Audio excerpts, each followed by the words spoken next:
See anything because the sun's in my ojos.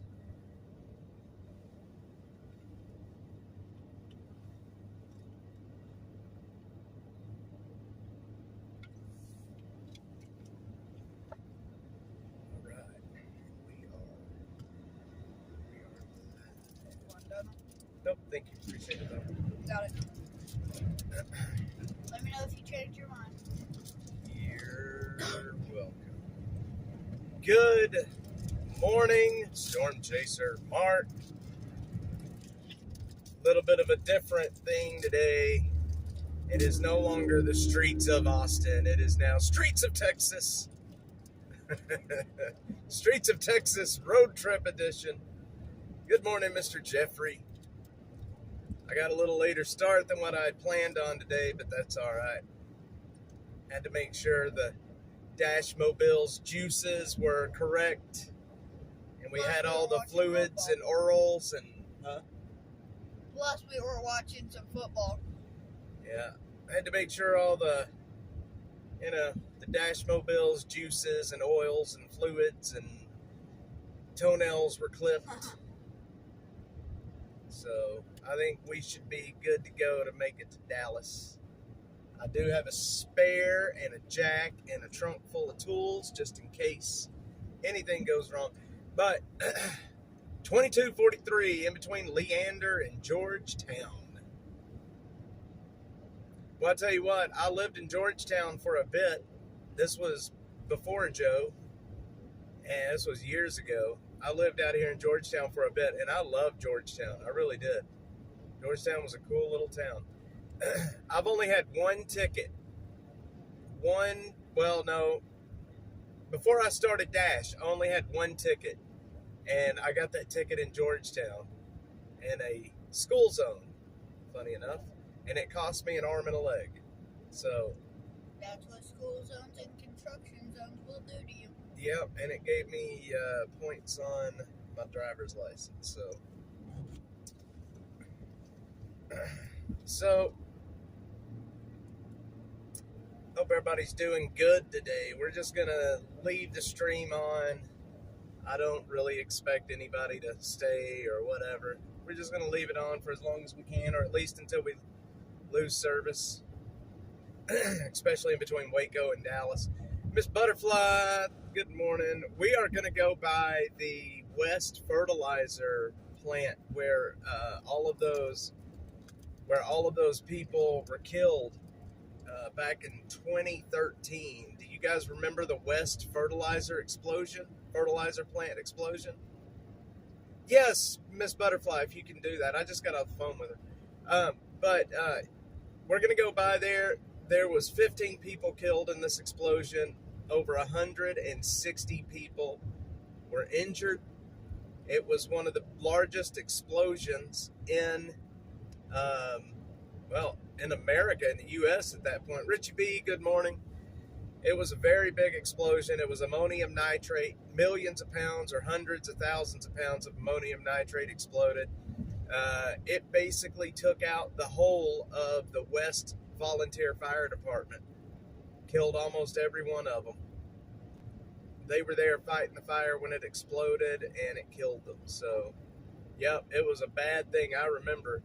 So, we're going to go by there and see what it looks like today. The school that was leveled, that was right next to it, there was a middle school right next to it. The foundation of that school is still there, and the track that was in the middle, that was around the football field, you can still see some of it left. Please tell me there were no kids in this school. No, this happened at like almost 8 o'clock at night. But man, it leveled that town basically. I mean, the whole town was basically just damaged. 160 people were injured, 15 people were killed. One of the worst explosions. Now, the board that investigates all of that stuff, I can't remember their name right now. I was watching a video about it last night. They said that when they got on scene the next day, it's one of whatever federal agency investigates chemical explosions and chemical accidents. They said that it was the absolute worst disaster that they had ever come upon. And it was hard for them to investigate simply because there was just so much destruction. Everything was destroyed. So, and it left a crater like 30 feet deep Is it where still the building there? was. Some stuff is still there. The crater is still there. Probably not. This was back in 2013. It was quite some time back. This was right about the time that happened, right when I was moving to Austin. Actually, I had just moved to Austin when this happened. And as a matter of fact, yes. So I had just 2013. Yeah. So I was just getting to Austin when the explosion happened, and it was a shame. Shame. 2013, I was what, a few months old? You were. So I'd gotten to Austin 2011. You were born in 2012. So yeah, you were about a year old when it happened. So you were born you were December 19th of 2012. So yeah, you were about a year old then. Actually, 2012. No, you weren't even a year old. You were like 6 months a few old at months. the time. So you were like 6 months old. One of the last times we were going down to get Killer Carla, didn't you show me that place? When Well, we drove didn't. by it? We drove through the city. We didn't stop. I didn't show you the actual place. Butterfly says hi. Hi, Butterfly. I know. I had to wake her up. Now she's excited.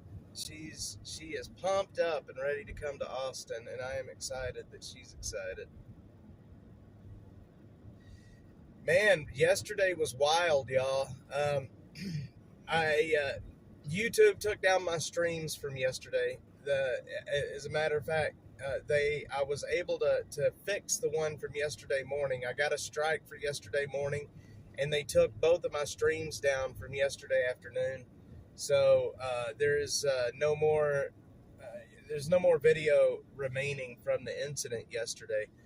I was streaming live on X once they took my stream down from YouTube. Y'all, I had 9,126 people watching right before I ended the stream. It was wild. On X or YouTube? It was wild, huh? On X, YouTube, or across both? Just on X. Oh, wow. I had close to 10,000 people watching. And had I kept the stream up, we would have crossed 10,000 easily, I think. And I was just sitting here watching trying to talk to people on the stream and just watching the numbers go up. And then I got stage fright. That's a lot of people to be chatting to. I haven't had stage fright in a very long time, but I did yesterday.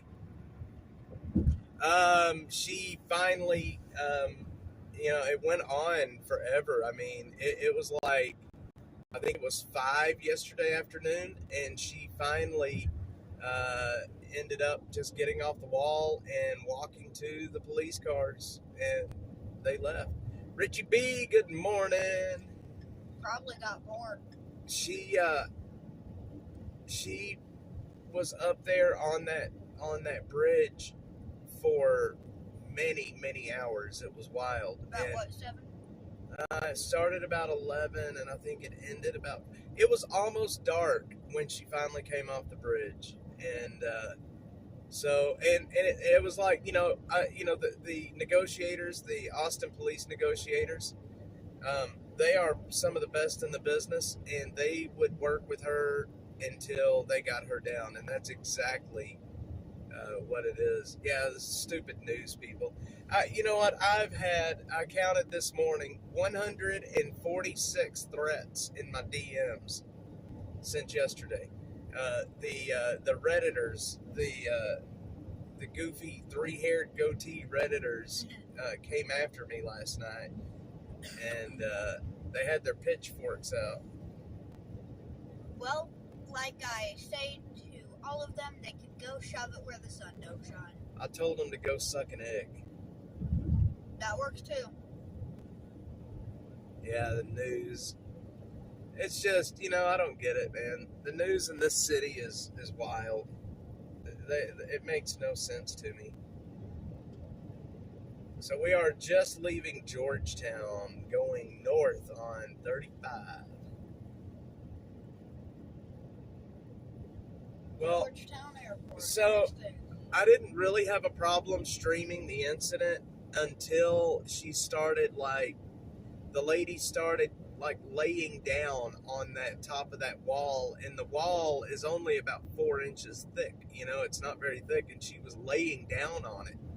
And that's when I decided that it was probably best not to show it, because, I mean, when you're that high, when you're several hundred feet in the air, it would take just a good gust of wind to blow her off of that, the way she was laying.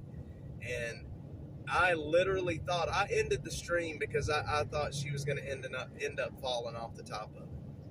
But thankfully she didn't, and she was able to get in the cop car and let them take her to get some help. Most people were wanting to know why traffic was so bad. Yeah. And what's funny is they said that I was making money off of that, and if I was making money off of that, I would like to know where it is. Because I'm demonetized everywhere, man. They're like, oh, he's a blue check mark. He's making a lot of money. It's like, come on, man. And you didn't have your other phone to stream to. No, I didn't. Citizen, so that you couldn't have made money from that. So where's the money coming from? There was no money. Unless you've got a secret job I don't know about. And I did not solicit donations through the whole event. There was no way I was going to ask. I think it was actually in the title, and but that's one of those titles that kind of auto-generates this. It was one of those support the channel titles, but during the middle of the stream, I didn't solicit donations. I didn't talk about donations. I didn't ask for donations. I didn't ask for anything. It was just showing what happened. So, I knew, it would have been very improper to ask people to donate to that stream. That's not cool. But these people saying I made money off of it can suck an egg.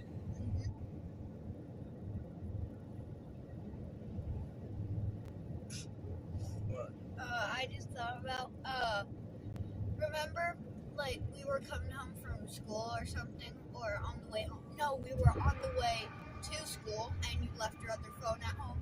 Yeah. And we were watching this thing. I don't remember who it was, and it was this guy going over stuff and of people saying, "Oh, you're on the wrong side of history." And all that is stuck in my head right now is, you, my friend, are on the wrong side of history. A lot of people right now are on the wrong side of history.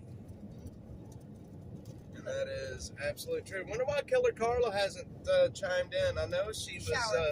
oh, that's right. She was getting in the... Okay, well, I don't need to tell everybody that, but... And, I found out also yesterday, how the YouTube channel hasn't grown at all. It hasn't grown, any, right? I haven't grown any by any means at all. And so I was going through my channel analytics and all of that, and the channel stopped growing right about the time they put the harmful content label on. And so there's a way you can go into your channel, and because I was monetized before, I still have these controls and these the analytics.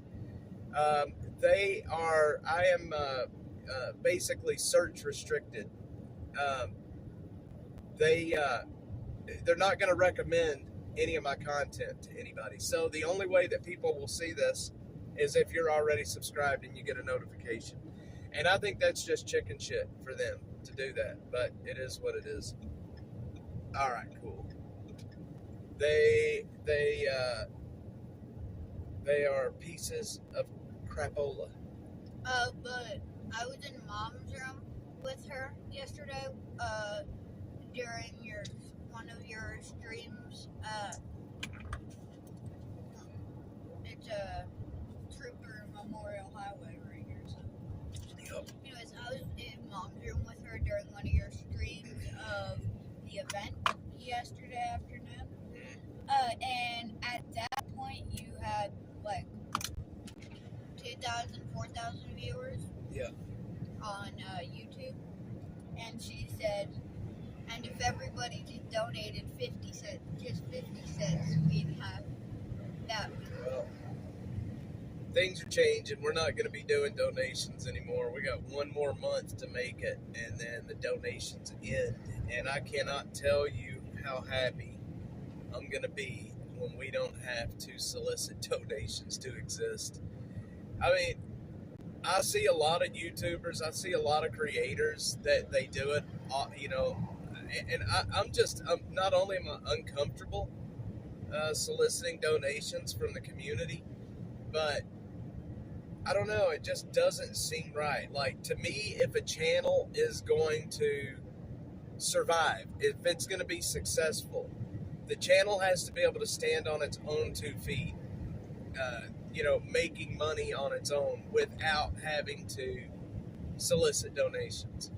And I mean, that's just my idea of it. It's like, I think a channel should be able to sustain itself. And if a channel can't sustain itself, then it doesn't need to be a channel. Hey, there's my buddy Adam Lowy right there. Y'all see him in the...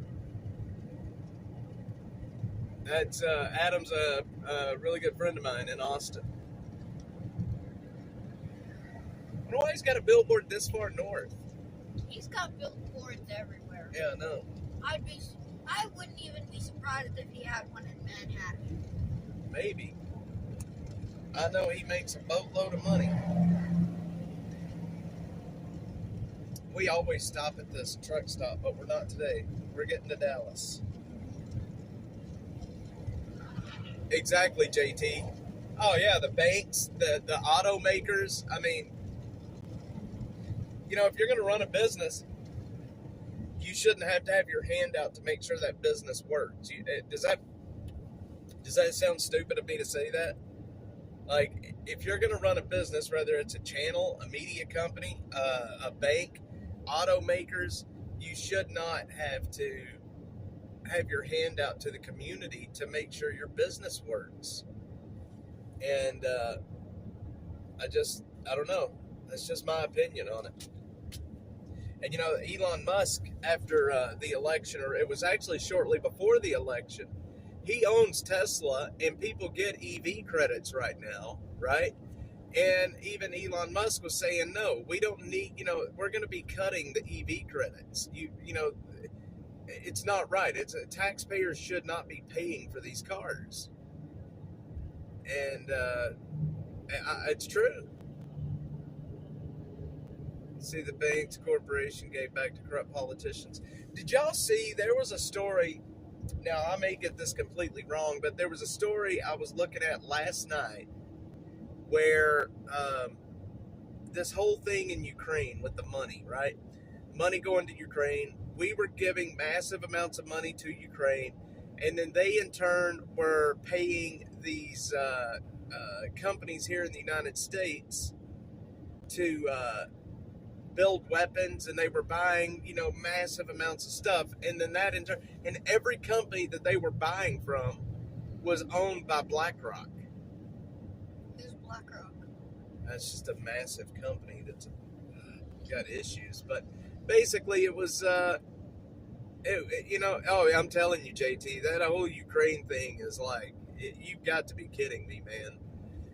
That's a discussion for another day, but I just thought it was interesting that, the money going over there was coming back into the country and then being funneled right into BlackRock. Maybe it's just me, I don't know. Miss Killer Carla. The first Bucky sign of the day. Mm-hmm. We will pass 2, maybe 3 Buckies on the way. They understand the assignment. Yeah, they understand the assignment. Have a donut? Good.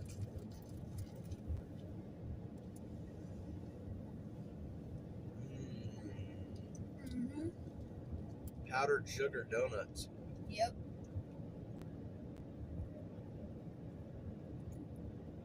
Schwertner. We almost moved to Schwertner. What's Germantown? Sounds like it. Most all the little towns through here are little German towns. Yeah, like some like that are pretty obvious, but I remember you said the names of some, and I had no clue that they were. A lot of people don't realize just how much German is in Texas. We have a whole lot of German heritage I wonder here why in that Texas is. because Germans back in the day, they immigrated and they settled here in Texas. So there's a whole boatload of German influence. One thing that I find really interesting is one of the biggest dishes in Texas is the chicken fried steak. Oh, I thought you guys had like. No, the dish. You know, it's one of our foods. Like it's a Texas thing, a chicken fried steak, and it came from Germany. If the Germans brought the chicken fried steak here, it is a schnitzel that they just added cream gravy to.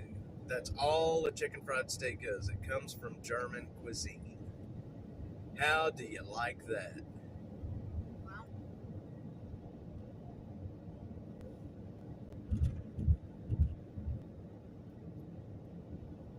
A lot of Germans in Texas. Texas is huge. There's probably a lot of everything. I don't mind my spelling, never learned to read or Good morning, Miss Brenda. I hope you eat a chicken fried steak. A schnitzel. I hope you eat a schnitzel today. I wonder what the size difference between Texas and France are. France is, I believe, and I could be wrong, but I believe France is smaller than Texas. I'm almost certain France is. I think Germany's smaller than Texas. Oh yeah, I saw a video. I'm pretty sure France is. You're right. I think France would fit inside of Texas.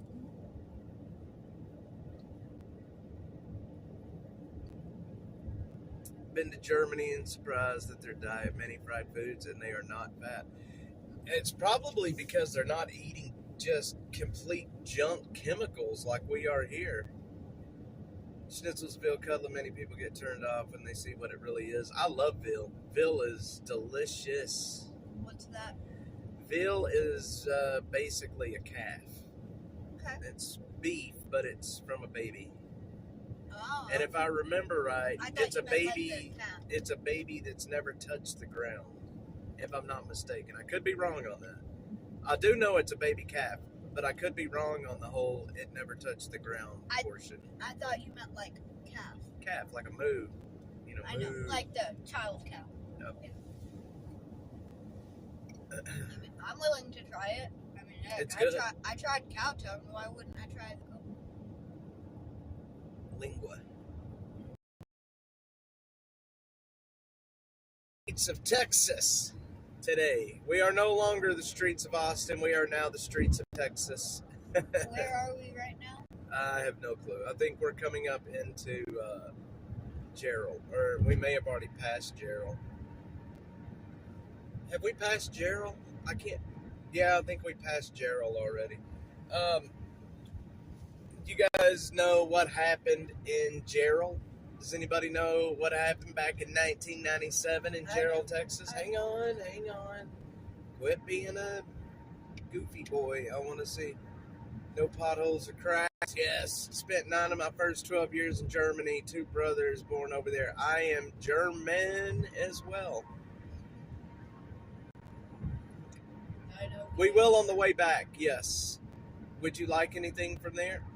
Yep, Prairie Dell. I have a video on my computer at home. We're in Prairie Dell right now. There was the video of the tornado starting back over there, actually. What are we doing on the way home? I'm going to stop at the check shop. I will be taking my mom to the Gerald tornado, the memorial. And me. Huh? Chupacabra. Uh-oh, not the chupacabra. Chupacabra. It is so good. Yes, one massive tornado, one of the strongest tornadoes to ever hit the United States, happened right here. And Storm Chaser Mark is in on this. I know Storm Chaser Mark is in on this. I was reading some papers, some research about the Gerald, Texas tornado and about how it started from a gravity wave, which was very interesting. What's that? Gravity wave is, well, it's hard to explain, but it has something to do with gravity. Let's see, we were working on Florence High School edition, so big and black. I knew many who didn't make it through. Saddest days. Yep. Square miles, Texas, 268,213. So Texas is bigger, Brother Ted. Texas is bigger than France and Germany. Wow, Germany's actually pretty small, 137,000 square miles. That's a lot smaller than I thought it would be. Surprisingly, Alaska is actually very big. You know, I spent a lot of time up in Massachusetts, up in the New England area with my previous job. And You throw any tea in a harbor? no.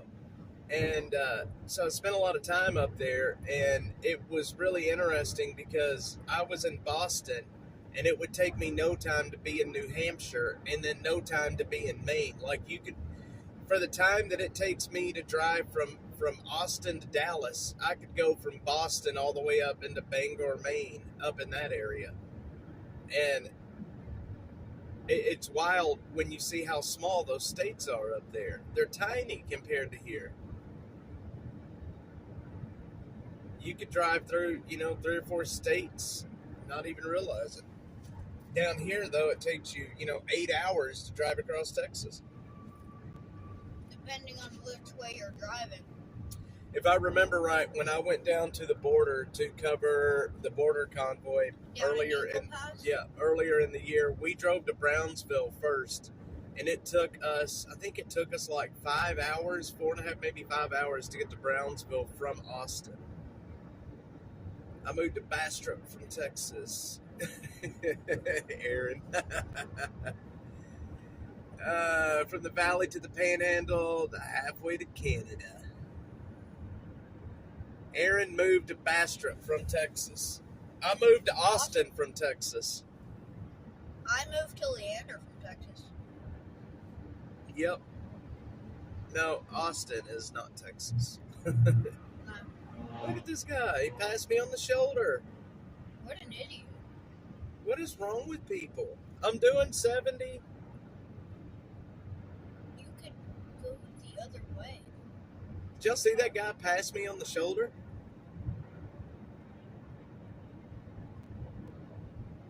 You know what that kind of sounded like?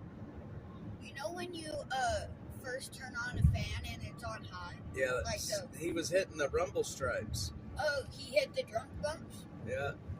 Oh.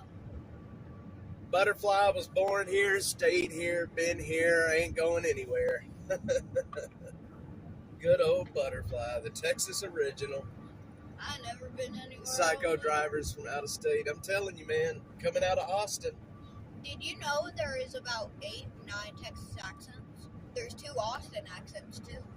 Well, I don't want to have anything to do with the Austin accents. We are in Salado. There is one normal Austin accent, and then there is, hi, I just moved here from Los Angeles. Austin is a melting pot of bullshit. Mm-hmm. So, guys, I collect locks, right? I collect locks. Don't ask me. It's a stupid thing, but I do. I'm a lock picker, and I collect locks. Lock down your lock. There's a gas station right up here on the west side of the road that one day Joseph and I were driving to Dallas, and we stopped there. Remember we found that lock? Yeah. At that gas station? Uh-huh. We found a nice lock, a puck lock at this gas station. I still have it. Oh yeah, I remember that one. Yep. Was it unlocked or did we pick it? I don't remember though. Somebody cut it off the tire pressure thing. I remember you used to have a full ammo box just for locks. Yep. We don't want to move Man, it's out crazy. of the city, though. Nah, don't give up on the city, Miss Butterfly. City of Austin I will self-correct before too long. It can only go down this path for so long before it absolutely has to self-correct.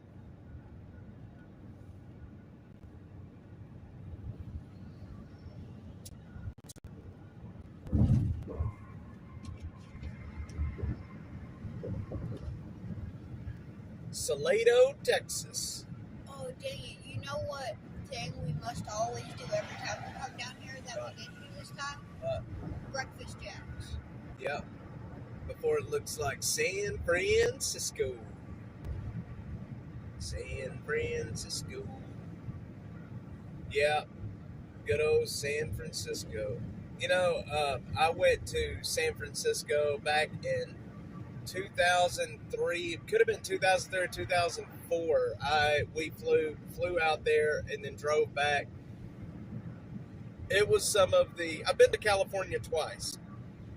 I went to LA once in the early 2000s and then went to San Francisco in like 2004, 2005. The second trip to California, we drove all the way from Blue Ridge, Texas to San Francisco and back. I've been to Texas once because I've never left. Butterfly, come out to my place, look at all of the snakes and the bugs and the cactus. Before you decide you want to live in the country, make sure that you can handle having possums show up on your front porch And hearing the coyotes every night. and having scorpions crawling around in your shoes. And yeah, hearing the coyotes at night. The one good thing about living where we live, though, is you can see the stars big and bright. The stars are big. Let's see, how's it go? The stars are big. Deep in the heart of Texas. Deep in the heart of Texas. Cavender's boots. I got my brother a brand new pair of boots in the back of the truck right now. Storm Chasing Mark. Man, that was way long ago when we went out there, though. Way long ago. Things were a lot different back in the early 2000s out there. Let's see, I can't see liberals doing that. They bought Teslas. They're mad at teachers. Yeah, man, I saw a comedy sketch. I saw a comedy sketch on X this morning where somebody was saying that the T on the Tesla actually stands for Trump. Well, then just rename it the Trump Slow. The what? The Trump Slow. The Trump Slut. It's currently Tesla. Just remove the TE and put Trump. He said that he's got a rump, R-U-M-P, and he puts it right next to the T on the Tesla. T, R-U-M-P, rump. Jeffrey, I you know what? When those things hit the algorithm, it's so funny, man. When those videos hit the algorithm, we all must see those. I'm serious, because I saw the video that comedian this morning saying about the Sharpie marker. He's going to write rump on all of the Teslas. Eat me some breakfast, Miss Butterfly. LAX. It was so disgusting in that airport. We flew into LAX as well when I went to Los Angeles. Los Angeles. So you got to understand, back then, the biggest city I'd ever been to was Dallas, and then flying into Los Angeles was a freaking culture shock, man. We hung out in Los Angeles for a few days, and then we went and spent a week and a half in Palm Springs. Jeffrey. I remember this one time we were in Dallas. Didn't we drive by this house where there was a big police standoff? Where were we? It was out you know where Grandpa Dave's farm is? Yeah. It was out in an area kind of similar to that. Like, it was this house, and didn't, like, the sniper get the dude or something? There was a sniper in Austin that I remember. I don't remember. No, a SWAT sniper, not a shooter. No, a SWAT sniper in Austin. I don't remember. When was this? We went down there a few years ago, but this thing was a while back. There's so much stuff that's happened in Dallas. I know I take you guys around Austin and show you all the locations where crimes have happened in Austin, but there's a lot of places in Dallas I'd like to take you guys to. Like all the of the JFK spot? Yeah, the JFK spot, the Bonnie, the filling station that Bonnie and Clyde or Clyde Barrow grew up in. Actually, you know what? That filling station may be gone by now because Last time we were there, it was still there. it was boarded up. Though they were getting ready to tear it down. Oh, yeah. So, Dang it, they probably tore down a landmark. I hope they didn't tear down the Barrow gas station, but I bet they did. And then wasn't there like that bridge where Clyde killed the cop? Yep. It was, we were out there with it. Yeah. And then, anyway, spent 9 of my first 12 years in Germany, 2 brothers born over there. Oh, wait, that's an old comment. Yeah, there's so much stuff that's happened around Dallas. The Delta 191 plane crash. I was young when that happened, but I remember that plane crash like it was yesterday. And then the plane getting shot at a few days ago? Yeah, but the plane crash at DFW, Delta 191. For those that don't know, I have another channel, air crash info. I make videos on air crashes. Anyway, long story short, Delta 191 crashed in Dallas back in the 80s. And I was a little kid when it happened, but I still remember watching it on the news. And then every time we would drive by DFW, the fuel tanks or the water tanks that the airplane hit, they were all like dented in and they didn't fix them for the longest time. So every time we would drive by there, you could see those tanks and how messed up they were from the plane hitting them. Why did it crash? It got into a microburst. A what? So the plane was coming into land, right? And it was low to the ground. And it flew under a thunderstorm. And when it flew under that thunderstorm, the thunderstorm had what's called a microburst. So right in the middle of the storm, a big column of air just shoots down to the ground. And when it flew under that thunderstorm, it hit that microburst and it pushed it into the ground. Let me guess, no survivors? Actually, I think there was just a few people that That's survived. surprising. Welcome to Temple. That's a big slot case. Yeah. Wow. Welcome to Temple, Texas. Alright. We will be in Waco in no time. I'm gonna eat my one more donut, and then the other 2 are for you, 3 for me, 3 for you. If you want to eat them, son, you eat them. We'll stop. If we need to stop and get food, we will stop and get That's food. fine. I just hope the Dash Mobile makes it to Dallas and back. I really hope the Dash Mobile makes it to Dallas and back. We're going to stop in Waco and recheck the oil just to be safe.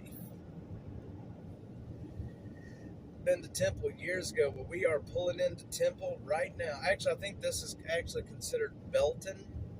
And then, Joe, there's a lake here in Belton that when I take Joe camping, we go camping at up here. Remember? Yeah, Lake Belton. Lake Belton.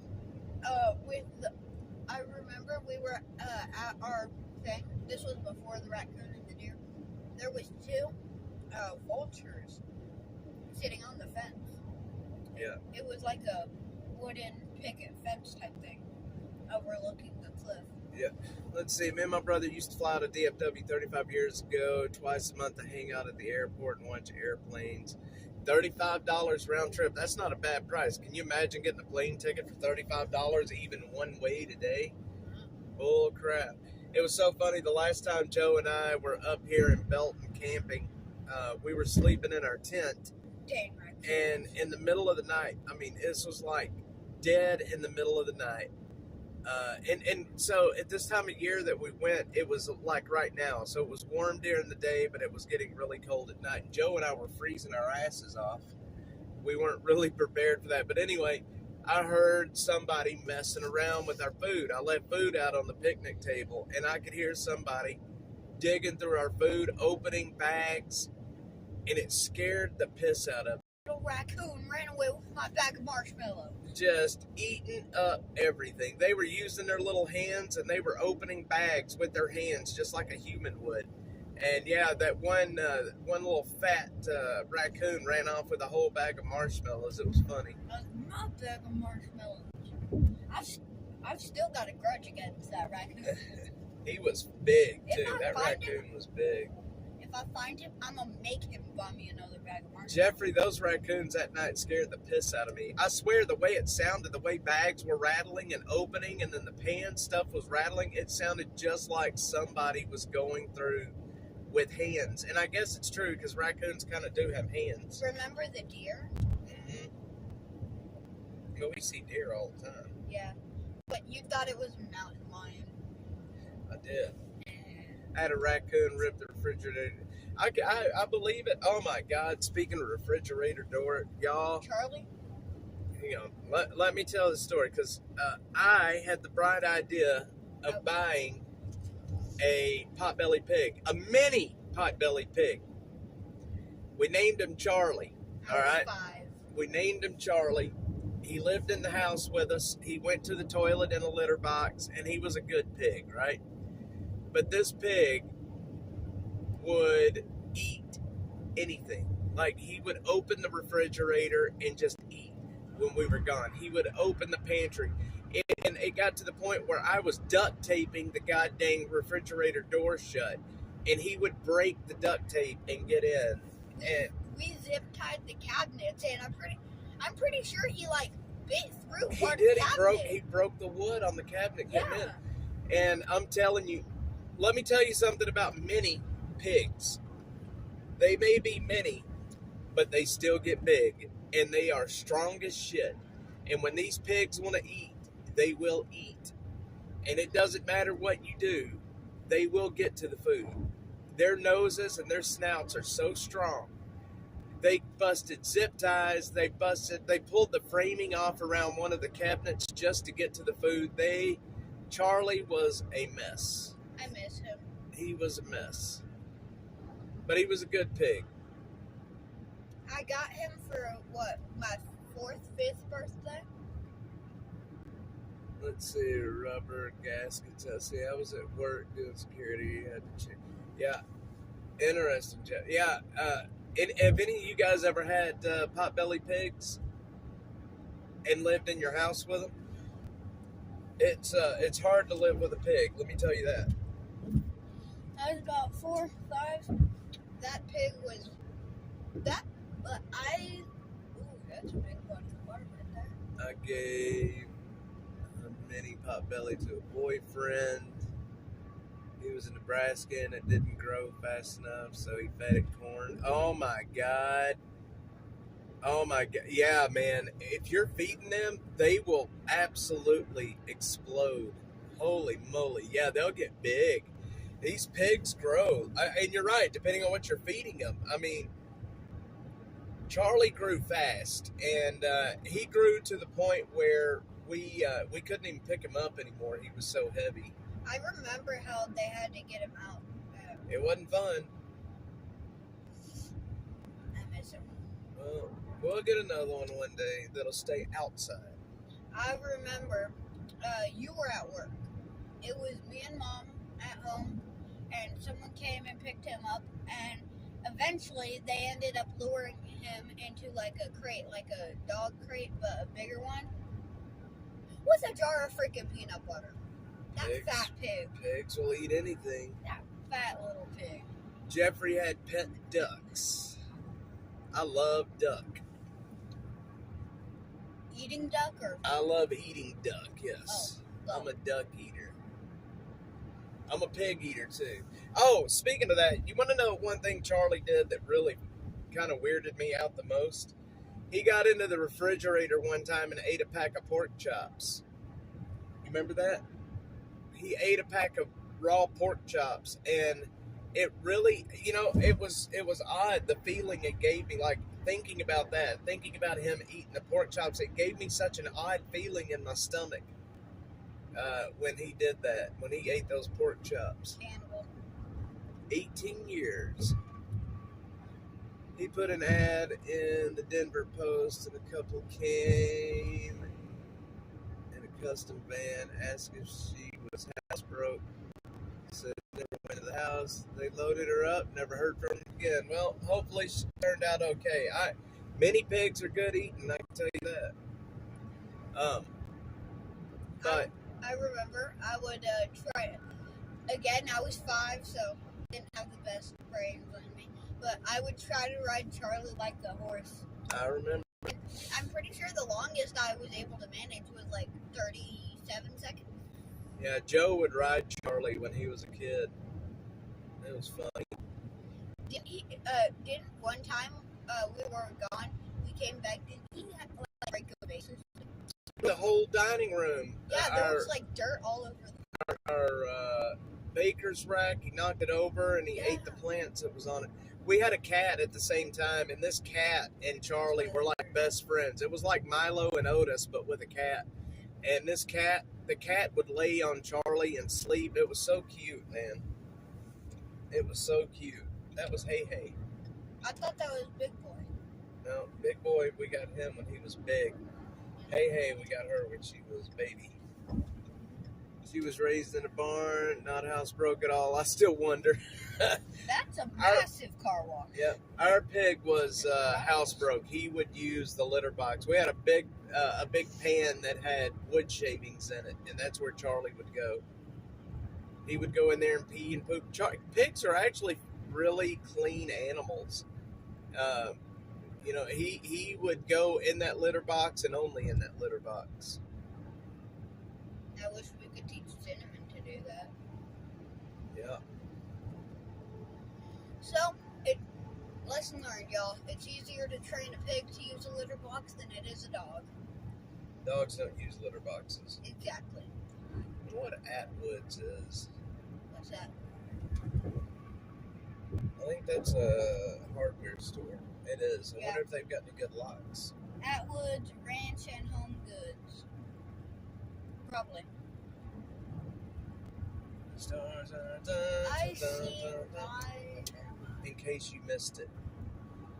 I see why. 66 miles ahead. In case you missed it, there's another Buc-ee's up here. Probably up around Hillsboro. Yeah. Hillsboro, Texas. She was raised in a barn. That pig was not housebroke. There is a Cybertruck on our butt. Yep. It's either normal or it's all white. I can't tell right now. We're going to stop right up here and check the Earl. Yeah. I knew that's how you would say it. We are in between Temple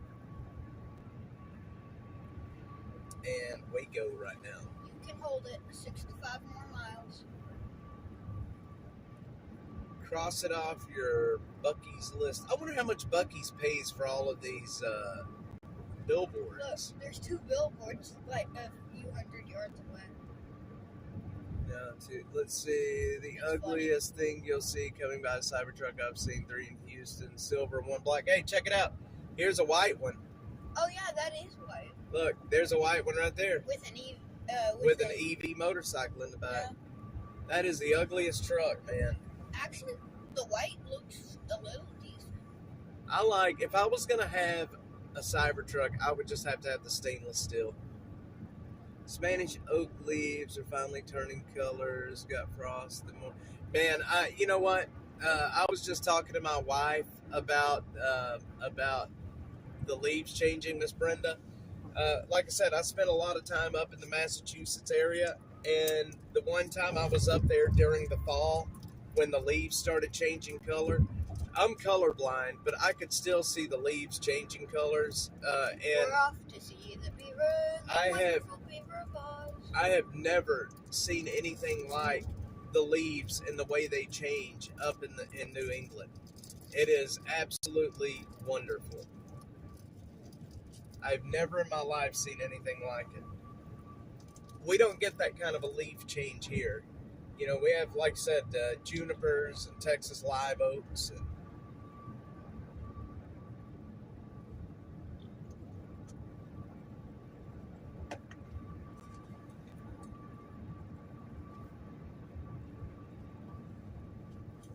Texas live oaks. That Lucky's billboard back there. There's a movie called The Wizard of Oz, and in that movie, it has a line that says, "We're off to see the wizard, the wonderful Wizard of Oz." Yeah, they put the beaver. Yeah, and it said, "We're off to see the beaver." Let's see, Jeffrey. The white looks better than the silver. Yes, it does. Our schmucks, let's see, an elm, Spanish oaks, hackberry, they try, but the trees aren't huge. Man, I'll tell you, the trees up there are absolutely wonderful. You know, even between South Texas and North Texas, where I'm from North Texas, where we're going right now. We have big trees up there, big, tall, beautiful trees. And then you get down around Austin, and the trees just aren't that tall. They're not just the big, beautiful trees that we're used to. You know, we have like the little scrubby, you know, Texas live oaks and stuff. And I think it's great that Texas is so big that we have like desert areas, piney woods, mountain areas, deserts. It's just, Texas is so big. We have all different kinds of terrain, and it's wonderful. Hey, look, two across the road from each other. Let's see, some dummy left their cooler at the mile marker sign. When in Rome or roaming, are we there yet? Ooh, there's a Bojangles up here. What's that? I'm running off the road You're looking at the Bojangles sign. What's a Bojangles? It's a truck stop. Exit 323. Huh? It said exit 323. We'll stop at the Bojangles. What number was it? 323. Alright, we're going to stop at the Bojangles. I've never been to a Bojangles, but I've read about them. Are they good? I don't know. You said you read about them. So, when I heard about the Bojangles the first time was during the West Memphis 3 killings up in West Memphis, Arkansas. There was a Bojangles truck stop right by where those kids were killed. And a man, that night that those children were killed up there, a man went into the Bojangles. He was bloody, went into the bathroom. He was muddy and bloody and went into the bathroom, and they never found who that guy was. We got dirt around Dallas. We have rock. We have rock and caliche. We have a lot of clay. We have a lot of red dirt. But up there, man, where I grew up, during the summertime when we didn't have a whole lot of rain, we would get such big cracks in the ground in the black dirt. And we just don't have that same kind of dirt here. All I want is a shovel and some actual dirt. Texas Fireworks. can be its own country, you're right. And Fireworks. one of the only states to be its own, that was its own country, I think, right? Yeah. Brenda, you're right. The It could Republic very well, of Texas. it could very well happen. It could happen again. I mean, we have our own sustainable economy. We have a decent-sized military. There is a movement already called the Texit movement, trying to secede Texas. And we would cut off part of their access to the Gulf. Plus, we own tons of major companies like Tesla, SpaceX, I'm pretty sure Exxon, and a bunch of other stuff. If Texas seceded from the United States would have an absolute shit fit. That's what started the Civil War the first time, was the states seceding. We don't want that to happen again. No. But foreign countries that don't like America might be able to help us. Well, I'll take it back. It really wasn't, from everything I know, it really wasn't just about the seceding. It was more about United States property and, you know, like the forts and things. I don't know. I'm not a historian. Let's see. GDP is ranked 8th in the world. fact, that puts us, yeah, it sure does get some. That's Yeah. why we want to the grids and we keep our own infrastructure separate. I get mad every time they make a highway and interstate. You need to listen to a song, Miss Brenda. It's about a man named Ronnie Spears, and it's called Concrete and Steel. And that song is about exactly what you just said. California used to be like so big with all the tech giants and stuff there, and Texas is actually gonna surpass it soon. Brenda, you know that's my cousin. He's the one that taught me music. Ronnie taught. I mean, he taught me everything I know about music. What's he doing now? He's dead. He died. In the car crash? No, he had a heart attack. Wait, who is it that died in the car crash? That was my buddy Eli. Oh, Eli. Okay. Butterfly, hello. We are on a road trip today, Miss Butterfly. I wish I would have been able to meet both of them. Yeah, you would like Ronnie. But yeah, Ronnie is. Seems like an awesome guy. Well, Miss Butterfly, thanks for stopping in and saying hi. But yeah, my style of music, the music that I play is honky tonk. It's Texas music through and through. Texas music's got me where I want to be. And I play that Texas music till I through. Texas music's got me where it wants me. And I play that Texas music till I'm through. What was that other song? What was that other song? It literally says honky tonk in like the George second line. Love played with George Jones when he came to town. Piano player, songwriter was my friend. Oh, that's awesome, Brenda. Yeah, I played with Brian Burns, Ronnie Spears, Tommy Alverson. We just lost Tommy Alverson not long ago. We would play at Terry Razor's birthday party. They would call it the Raz on the Brass. We played down in Terlingua. We played all over Texas, man. All over Texas. We played with some really good people. Brian Burns is still a friend. Robbie White, the guy that Ronnie played with, they called it White and Spears. Robbie White is down in South Texas on Padre Island. That's where he's based out of now. Took the students, let's see. We may have met at the chili cook-off. Yeah, we may very well have. Butterfly says, took the students to a powwow yesterday on a field trip. That is cool at the Expo Center. Excellent. Get some 171 companies that moved to Texas from 2020 to 2024. 54% of the company. Yes. Tribes from all over the U.S. were there. That's awesome, Butterfly. Native American Week. The turkeys will be running around with no head, and they do that. Yeah. Yes, Miss Brenda, we may have met. I've spent a lot of time at the chili cook-offs down there. And I wanted to go to this year's, but didn't get to go. My friend Alex, he owns a ranch. He owns some land down in Terlingua.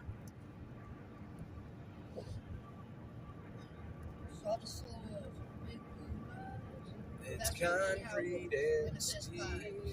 Can't believe it's free. Country Western Dance Band. Country Western Dance Band. That was the guy that sang that was Ray Wiley Hubbard and the Cowboy Twinkies. I forgot that was the name. Country Western Dance Band. Played with Chili Billies for a season or two. Excellent. I love them. Yes. Ray Wiley Hubbard is awesome. I love Ray Wiley. I got to play at a show with him one time and didn't even get to meet him, but I did get to play with him that night. I mean, I didn't get to meet him before or after, but we played on the stage that night together. It was a lot of fun. The Cowboy Twinkies. Ray Wiley's been around a hell of a long time. Keep looking for exit 323.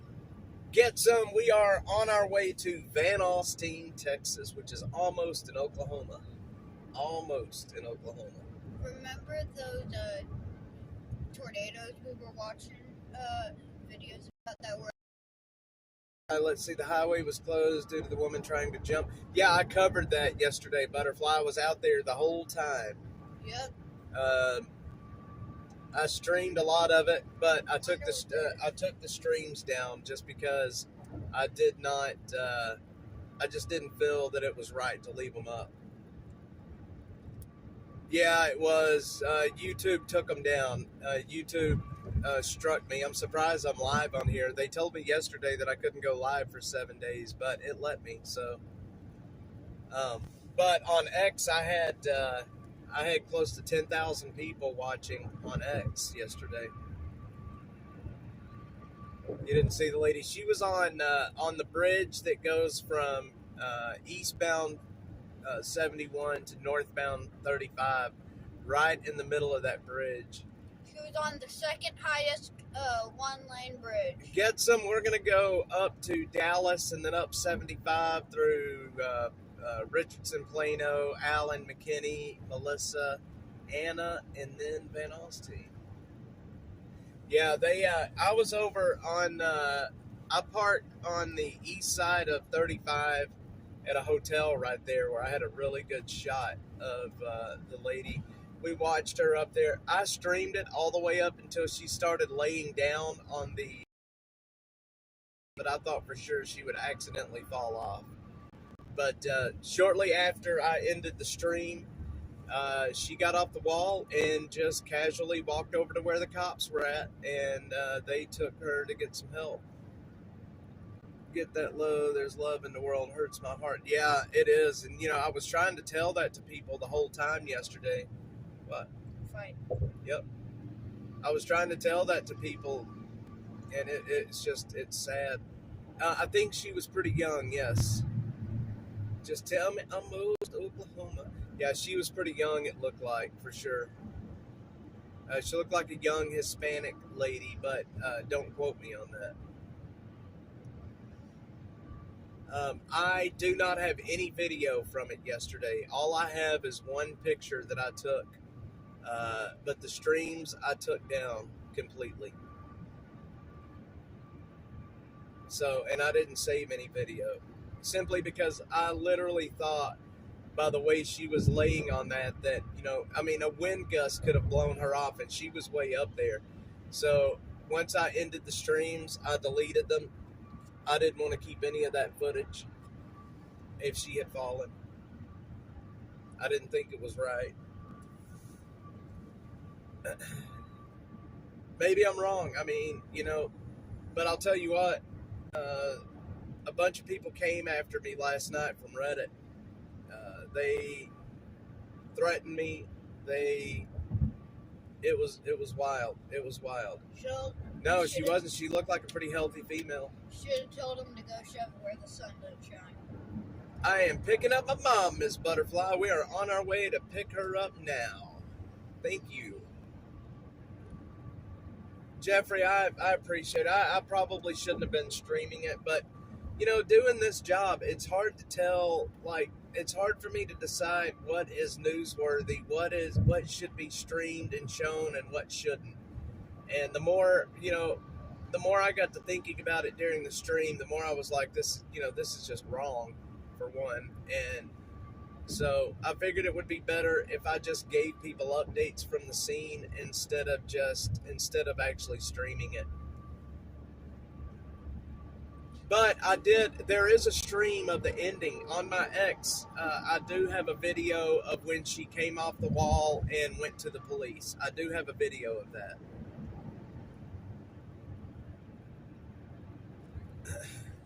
But I'll tell you what, it jacked traffic up. Traffic was horrible.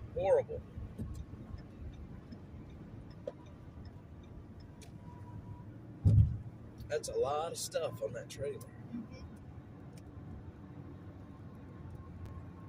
Texas music's got me where it wants me. And I play that Texas music till I'm through. Texas music's got me where it wants me. And I'll play that Texas music till I'm through. Hopefully we didn't pass 232 already. See. 324. What? We passed it. 324. We passed that truck stop, right? We just passed the sign that said 324. We did? Yep. See exit 325 right here. Bojangles is right here then. That's alright, we'll stop at a different one.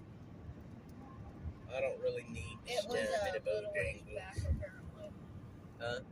It, Yeah, was it back there? yes, it was 323. So we missed it.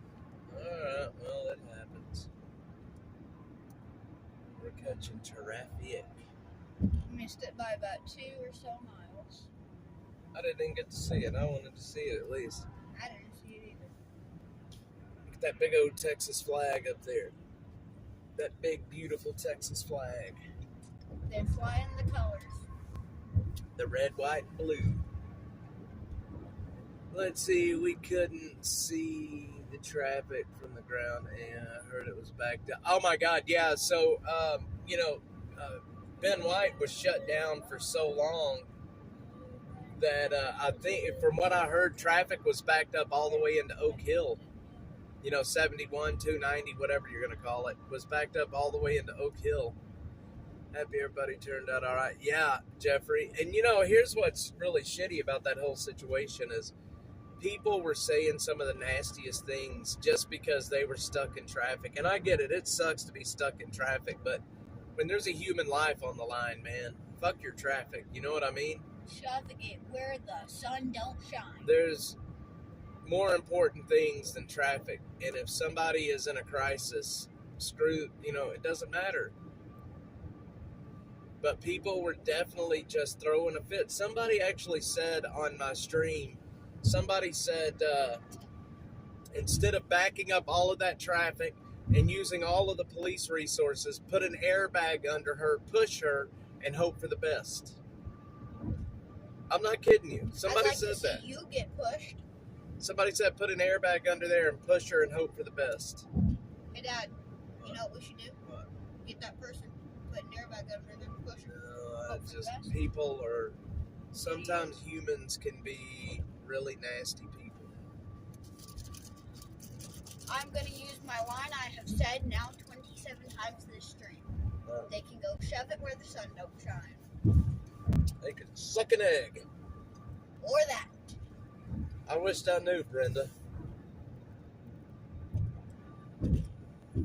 I wish I knew. Man, we're making good time. We are already in Waco, and we're just an hour and 9 minutes into the drive.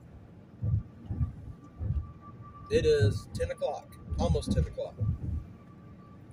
Dad, it's a beaver. Yep. What's the other one say? Looks? No. Yep, free speech is crazy. It's a good thing I'm going to enjoy the Sunday ride. Yeah, free speech has its, I agree. I have no problem with somebody saying that. It just kind of makes me feel bad, I mean, free speech is free speech. It's not only free speech when you want it to be. That's just an awful thing to say. 92 miles away, yep. And I'm just taking it easy. I got the cruise control set at 70, and we're just cruising.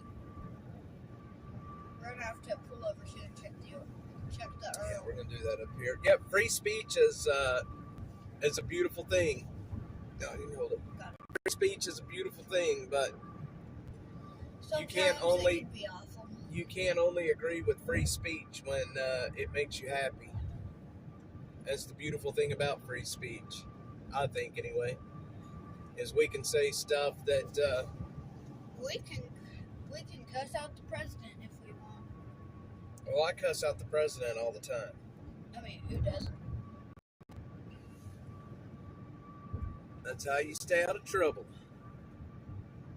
Yes, Brenda, we are going to be stopping, and we're going to. Not only are we going to go to the check shop, but we're going to go to. I'm going to take my mom and Joe over to where the fertilizer plant exploded there in West. I want to show them, and I'm going to take you guys over there too. But it'll be on the way back when I have Killer Carla in the car with us.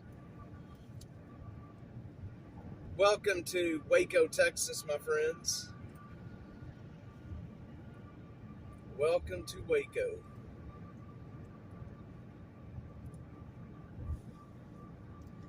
Texas music's got me where it wants me. And I play the Texas music till I'm through. Well, I'm not a wino, I'm a whiskey. What? Look at that combine. That's a pretty cool looking combine. It's kind of curved. It's got a shape. Robinson. I was looking on the satellite view yesterday, Brenda, and it looks like they've done a really good job rebuilding. It's been, 10 years now? 11 years now? Where the school was at, the middle school that was right there by the place that exploded. Apparently, you can still see the foundation of the middle school and the track that was there. You know what we need to do once every year? What's that? We need to go down to Dallas on the 29th of December. Get a hotel for like a night or two. And then Hang on one sec. Y'all remember the biker shootout that happened right there? Y'all remember that? Okay, go ahead. So, like I was saying, once a year, every year, we have to. That's where it happened. The Don something Mexican restaurant. Back then it was like a Hooters kind of a place. Okay, what? Once a year, every year, we have to, on December the 29th, we have to go down to Dallas, get a hotel, for like a night or two, and stay there. Okay. And on the 30th, for dinner, we have, what was that restaurant we went to, on the way back home on the day Pop died? I don't remember. Like not Torchy's. It was like a, I don't remember. It's a good restaurant. We have one in Austin, but not the same as the one now. So this is our first trip back to Dallas since my dad passed away at the first of the year, and it makes me sad. Mm-hmm. Makes me really, really sad. It looks like a.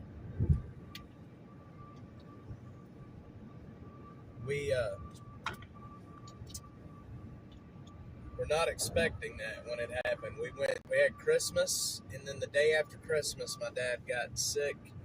Heart attack. They took him to the ER. My brother, one night, this was late one night, about 9 one night, my dad was having issues. My brother took him to the ER, and that is odd. My dad would never go to the doctor. So when he went to the ER, he was fine. When they were leaving the ER, my mom and my brother, my dad was fine. He was talking. He was in good spirits. So they were going to admit my dad for observations. And then, so my brother and my mom were going to leave and go, get a good night's sleep and come back the next morning. They left the ER. They were, in about 20 minutes after they left the ER, my dad's heart stopped. They did CPR and they got his heart started again. It took 20 minutes. And then he lasted about 3 days after that. Didn't your uncle go missing too? Yes, at the same time, but they found it. He wasn't missing. They just couldn't find him. Bikers had a lot of nerve pulling that crap in public. They could have rented a paintball place and worked it out for sure. Yeah, a lot of people went to jail for that. You remember how many of those people went to jail and they were in jail for a long time? I'd like to figure out what happened with that. I should make a video over that, shouldn't I? What did happen? Bikers got together and had a big shootout. Killed a lot of people. Dang bikers. Texas Ranger Museum is down here. Holy crap, Wendy's has a breakfast burrito? Oh. That sounds good. I love Wendy's breakfast. Anyways, Texas Ranger Museum is down here. Joe, this isn't a vacation. This is a retrieval. I know. We are going to retrieve Granny. It's a rescue. We're rescuing Granny from herself. Yeah, the bikers had a lot of nerve. We're going to pull over up here and check the oil. There's Baylor. Yeah, I think that's exactly what it was, if I remember right. They were fighting each other over territory or something.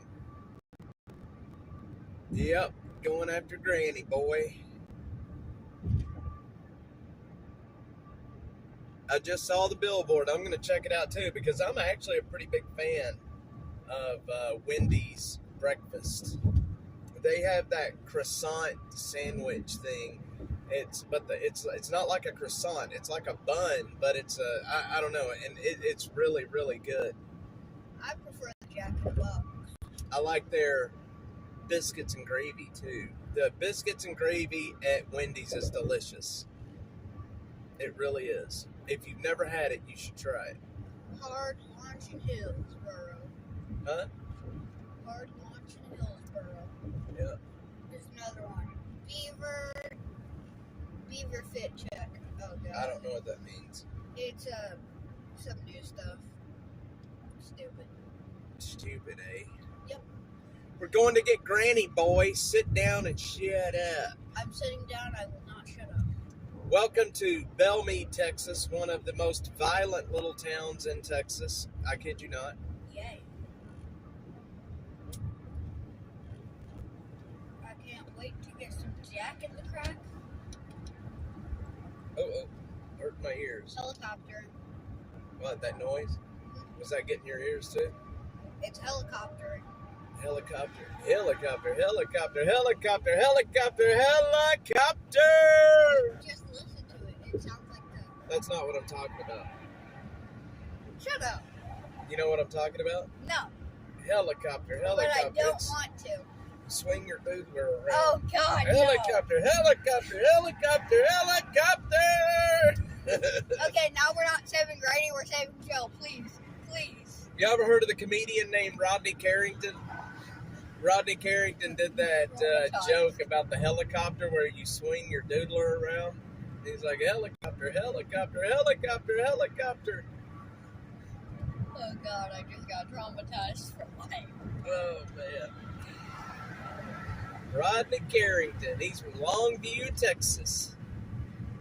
Hey, Dad. Jeffrey knows him. I knew Jeffrey would know who he is. Hey, Dad, they understand the assignment.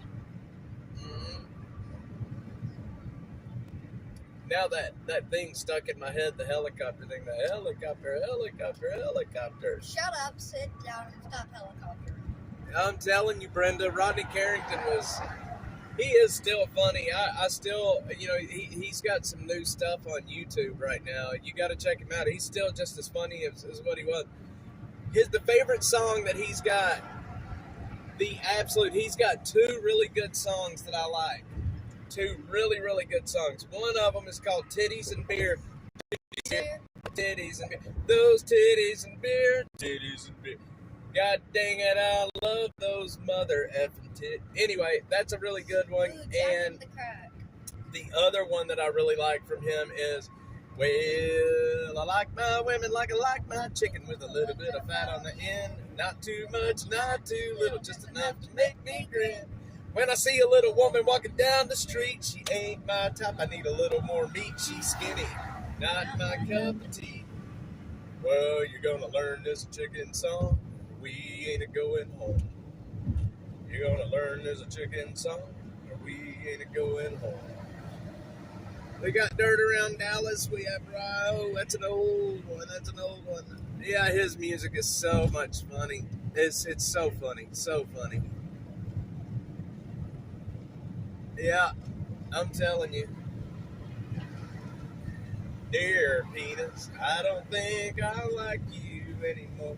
What? You used to watch me shave. No, all you do is stare at the floor. Oh god. I learned it. I finally went on. Oh, Someone man. save me, please. Here, let's see if we can find a store to check our Earl. You know Make what? sure our fluids are good.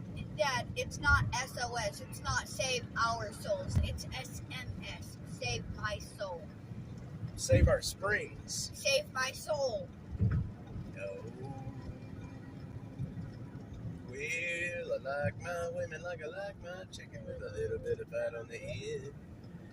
We do that a lot in game rooms. Some nights it just happens. Pick a tune and make it up. Heck yeah, man.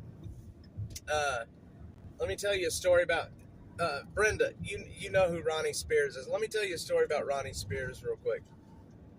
When I was about 20 years old, I guess, I must have been 21. I was right around 21 or so. We were, Ronnie and my other cousin Kelly, we were riding around. We were up in Melissa, Texas, out at Kelly's house, and we had Ronnie's band van. And Ronnie and Kelly, we had been out to the Cowboy Club in Van Alstyne, and we had been drinking out there. And anyway, long story short, I was driving. I was the DD that night.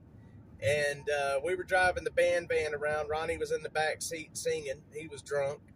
Kelly was in the front seat getting mad at Ronnie because he wouldn't shut up. Make a long story short, we've all been there where after midnight when the alcohol runs out and we're like, hell, there's no more alcohol. We drive up. Ronnie had one of his bandmates that lived out there in Frisco, Texas. We drove all the way out to Frisco to this guy's house, 2 a.m. Ronnie walks up on the front porch. That man walks out with a bottle of tequila, butt naked. Oh. Butt naked. Oh. Walked right out to the band van. Oh. Wheeler Walker is funny. I've had such good times growing up with Ronnie. We would go, my other cousin Kelly had a boat docked up at Eisenhower State Park up at Lake Texoma. And we spent so much time on the weekends up there at that lake. We would play, we would sing. Ronnie was a dipper. It was just, it had so much fun up there. They had me and my brother drinking since we were like 14 years old. And if my mom knew that back then, boy, she would have killed both of them. But how much older were they than you? quite a bit. About 10, 15 years. Mm. But we had such a good time up there. Actually, probably more than that, like 20 maybe. There, when Ronnie passed away, it's so sad. I don't even want to talk about it. So You don't sad. have to. So she knows now. Oh, I've been telling her all. Boy, but if she knew back then, oh my God. Kelly and Ronnie would both tell me and my brother because we would always get sick. We'd drink so much. And up there at the lake, they would just mix. You know, they would make that trash can punch, you know, where you just mix everything together into one big freaking pot of just nastiness. And anyway, I would get sick and end up puking off the side of the boat. And then the Coast Guard or the game wardens would be coming up through the slips and, wanting to talk. And Kelly and Ronnie, they'd make me and my brother run down below. That way they couldn't see us. And it was a lot of fun up there. Eisenhower State Park is where we hung out. And I'm telling you right now, people think the Coast Guard's not up there, but I'm here to tell you, they are. Let's see, we're going to stop right here at the Road Ranger, Joe.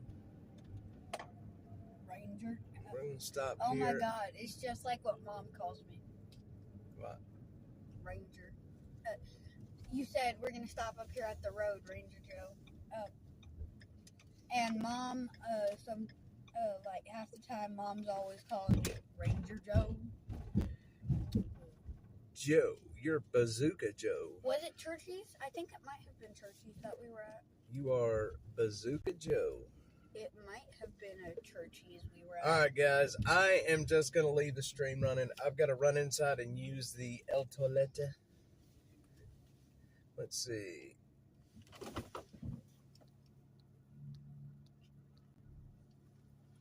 Tequila Sunrise. All right, Joe, let's run. Okay, guys, y'all keep the fort down, and we will be right back. Actually, hang on. I got to do this. I got to do this.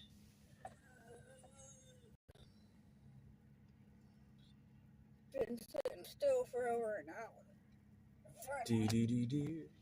Direction time.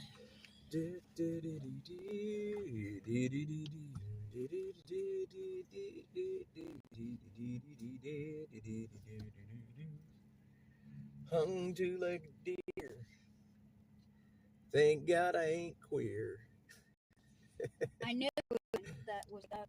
Hung to like a deer. Thank God I ain't queer. Freezing beer. Thank God all me for days and beer. Big cheese beer.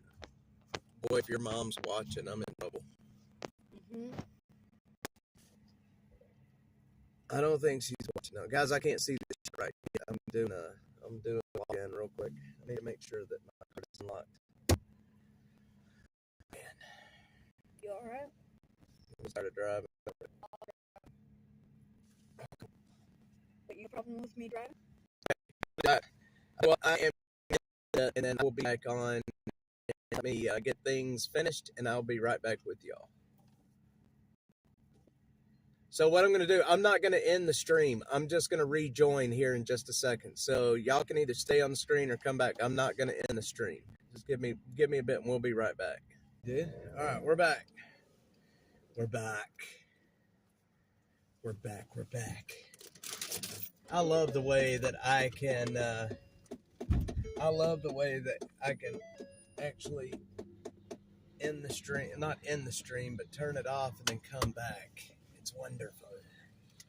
All right. We got snacks. Get to visit the donkeys in Willis, Texas. All right, let's get back on the highway. We are in apparently a little town called Lacey Lakeview.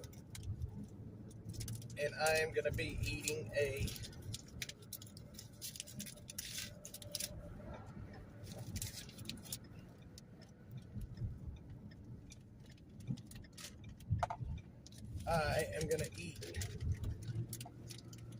a taco.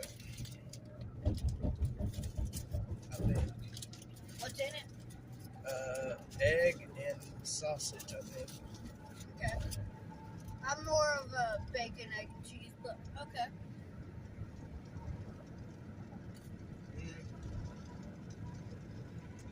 It's not that good.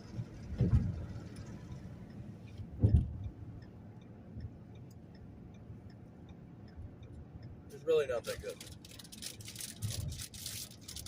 I've had much better tacos. Remember when McDonald's had those breakfast tacos? Oh. What? Semi just came right through.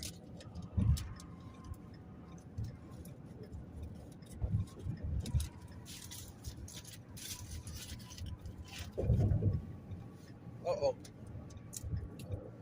What I forgot to do? What? Put the hood down.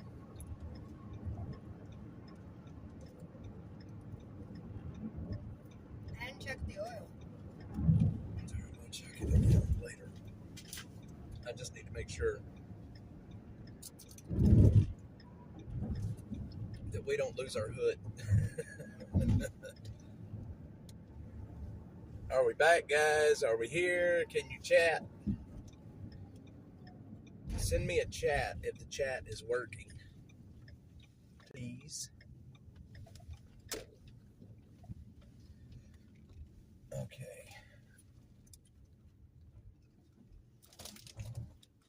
If the chat's not... Okay. Cool. Hang on, I gotta...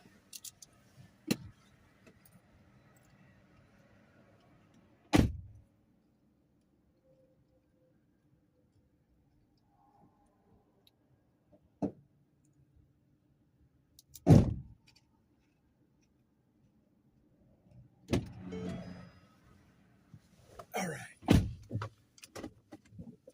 That's what was worrying me, losing the windshield. You mean the hood? No, that hood flies up, busts the windshield out. I could stand losing the hood. I can't stand losing the windshield. That would put our travel plans in jeopardy, I think. Probably. So, we are on the north side of Waco. Joe, we should have gotten a water out of the back. That's what we should have done. If we need to get water, we'll pull over up here and get water. That would ruin Christmas and everything because that would be expensive. Boy, can you imagine doing that on live? Woo, that would not be fun. Probably destroy your phone too. It would probably destroy a lot of stuff. All right. Next stop, Hillsboro, Texas. So, do you guys know Big Tex that was at the Texas State Fair?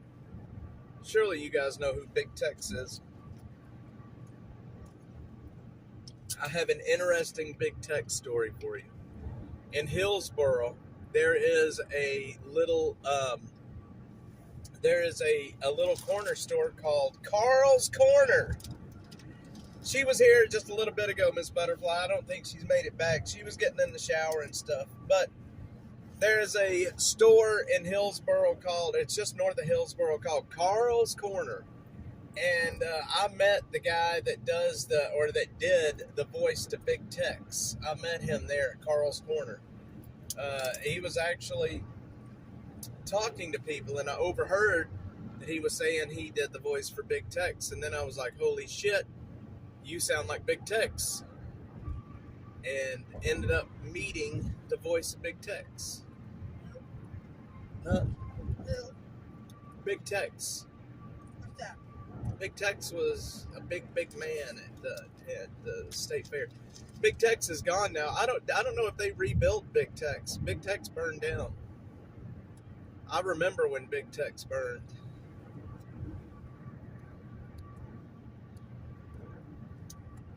Big Tex burned down, boys.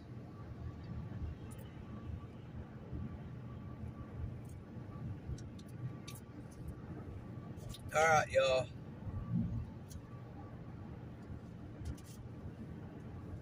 We're about to get wild. I just had a 5-hour energy. Oh, did they rebuild him? That's awesome. All right. Well, I do remember when Big Tex burned. It was actually a really sad day. Big Tex is a big, like, animatronic statue. Big. And they call him Big Tex. And they put him up at the State Fair, Texas. And he talks and tells people things. And You gotta take me to one of those. I hate the State Fair. I used to love going to it when I was a kid, but I'm not a big fan of the State Fair anymore. It's in kind of a bad area of town. What? Did you see the dude from Tom and Jerry? Yeah, Tom. Mm-hmm. It's Tom from Tom and Jerry. It's Tom from Tom and Jerry. Did you know they're actually best friends in the show? Jeffrey, I think I just missed a chat from you. I don't see it. Uh-oh.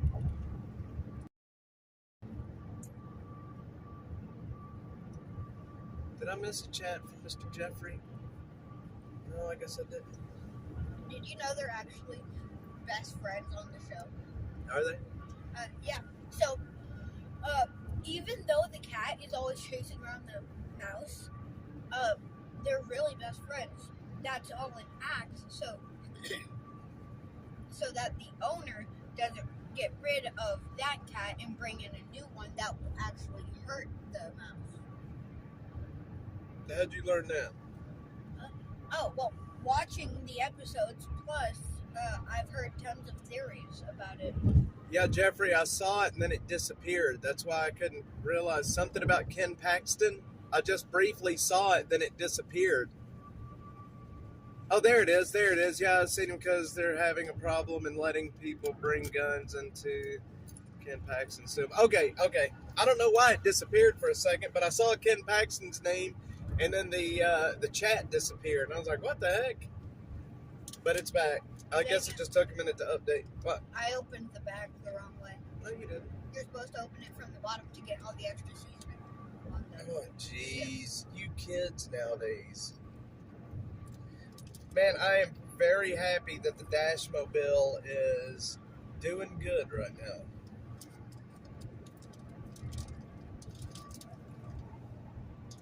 I'm a bit nervous. We are 85 miles from Dallas. 75 from Fort Worth. 85 Fort from Worth, Dallas. we're not going to get anywhere near Fort Worth. Not getting anywhere near Fort Worth. Why not? Fort Worth is west of Dallas. We need to go through Dallas. Okay. And hopefully there's not going to be much traffic going through Dallas. Depends on what time we're leaving and getting there. We should be, so it's 10:30 roughly, so we should be in Dallas by about noon, maybe a little after. If you go 85, we'll be there in about an hour. We're going to be in Hillsboro here shortly, and then we're going to take 35 Look at east. that, Dad. It's a big Santa. Yep, that is a big Santa. We will be going through west right now. Well, should we stop and look at the ruins yet? Or should we do that with Granny? Right now, and then afterwards with Granny again. No, we'll just do it with Granny. We got to get there. Wait, We're going to find a traffic jam in downtown Dallas. Man, I'll tell you what. I'm not a big fan of traffic in Dallas. But Oh, there's an actual city called West. yes, we're going through west right now.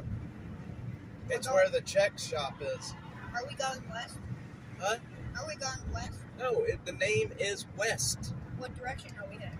We're going north. No, Joe. West is the name of the town. Just west. We're going north. The town's name is West. We're going north and west. No, we're in west. I said we're going north in west. Okay, you're driving me nuts. I'm going to go put you on that freight train over there, and I'll meet you in Dallas. Got it. If I show up with a ton of random cars, don't question anything. You will run out of daylight. Yeah, Joe's having trouble with the whole West Texas, North.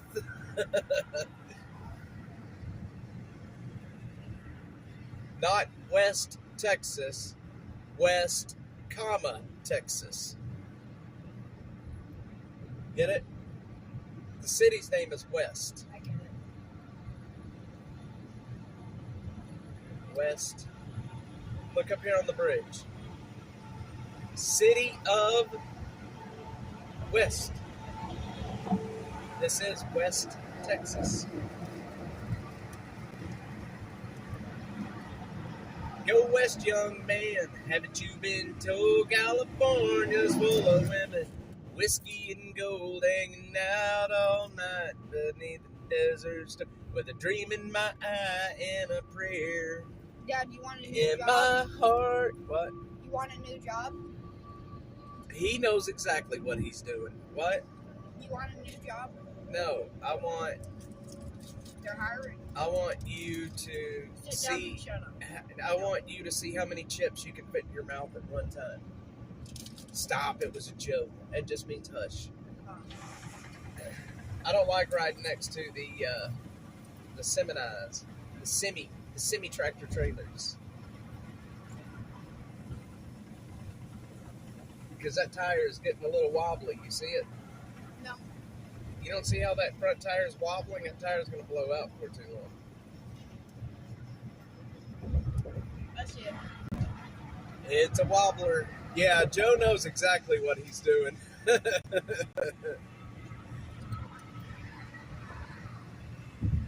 Joe is an extremely smart kid. Back when, before COVID happened, he was in third grade. We were setting him up. He was going to skip the next year, but then COVID happened and screwed all that up. And Tila and I were not sure exactly how we kind of felt about having him skip, but makes me very anxious. That would just Jeffrey, see how many chips you can fit in your mouth at one time. Without dying. Give him something to do besides talk. See how long it takes me to unbuckle and jump out a window. Yeah, that's not funny. That's something to do with us talking. With a dream in my eye and a prayer in my heart. We're getting passed by the slow cars.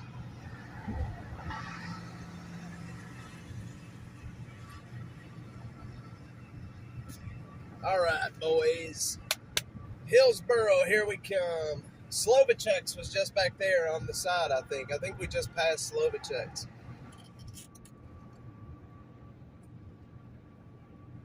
Menlo, Texas. Yeah, no, they've got some. The candied pecans are delicious. I love their milk chocolate beef. Laughing is a good thing. Yeah, thanks for watching a empty highway. It's so funny that people actually watch this. I was debating, I'm like, should I stream it? It's like, who's gonna watch an empty highway? Like, we're just driving down the highway bumping our gums. But if you don't get to see Texas much, this is a good way to see Texas. Remember that one time we were streaming? We weren't even all the way in Austin yet.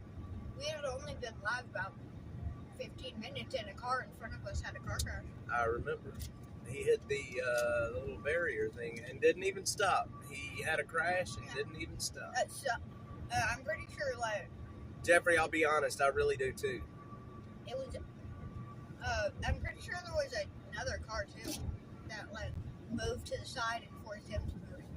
For some reason, I would rather watch videos of like real life stuff. You know what I mean? Like this. I don't know why it is, but I do. I enjoy watching these things for some stupid reason.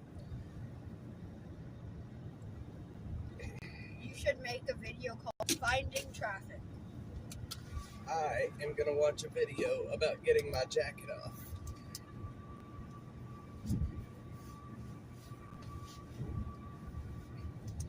We have 75 miles to Dallas. What is that? Oh, that's a person. What? Oh yeah, it's a homeless guy walking down the street. Down the highway. How do you think I ended up in Austin? From Dallas. Car. It's a long walk. I'm just kidding. I took a bus. I took a mega bus from downtown Dallas and made it to Austin, Texas. That's how I ended up in Austin, on a mega bus. And I only paid like $10 to get here. I don't even know if Megabus is even running anymore. But it was a very cheap way to get to Austin, I can tell you that. Blackheart, good morning. Welcome to Abbott, Texas. We are no longer doing Streets of Austin. This is Streets of Texas. I should have actually made it Interstates of Texas. Road trip edition. Yeah, it's definitely taking a lot less time. And you'll get to see if we break down and where we break down at. Because if we do break down, you guys are going to hear me cry. And then I'm gonna like a sailor. I'm gonna end the stream and weep silently on the side of the road. No, you're just gonna start talking like a sailor. Blackheart made this drive. Yep, I've made this drive more times than I can count. And it's going by fairly quick. We are actually almost in Hillsboro. I couldn't sleep. I was up this morning at 5 in the morning, and I couldn't sit in the house anymore, so I came out and started cleaning the Dashmobile this morning at 5:20.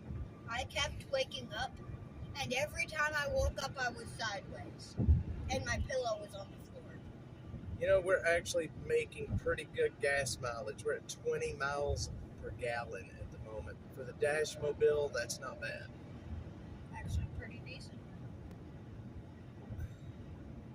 We should be in Dallas by maybe 12. I mean, in Van Alstyne by like 12:30 to 1. Okay, so count on about 2. Are you cold though? No. Why you got your orange in your shirt? I'm just getting ready to take it off. Oh, Put my, you gonna go shirtless? I'm put gonna my turn. other, I'm gonna turn the camera around. do it. Y'all want to see Joe take his shirt off? Ba, ba, ba, ba, ba, ba, Wait, ba, ba, My ba, shirt's ba. tucked in. Get it. 10 miles to the gallon. Holy moly! I forgot my shirt's tucked in. You can take your seatbelt off for a brief second to get your shirt off if you want. There we go.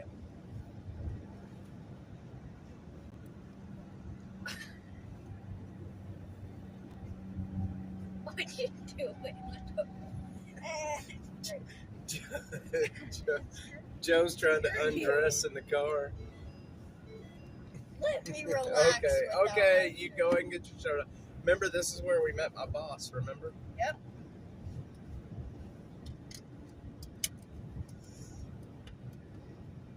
This is it. We played on the playground up there. Hey, the playground's gone. It might have been a different one. No, that was it. It was right there. The playground was right there. The playground's there. It's up there. It's different looking though. Mm-hmm. Did you know, at the apartment, they already changed the playground? Joe, What? Joe's going shirtless. What's so wrong with that? Nothing. You've done it before on a road trip like this. Why can't I? We've both done it before. I know the last time it was middle of summer and it was hot as hell. It was Storm around- Chaser Mark is back. And we have made it to, we're almost in Hillsboro now. We're very close. And then the road is going to split up here. Then it's going to turn 35W and 35E. And we are going to take 35E back up through Carl's Corner and then all the way up through Waxahachie. Waxahachie.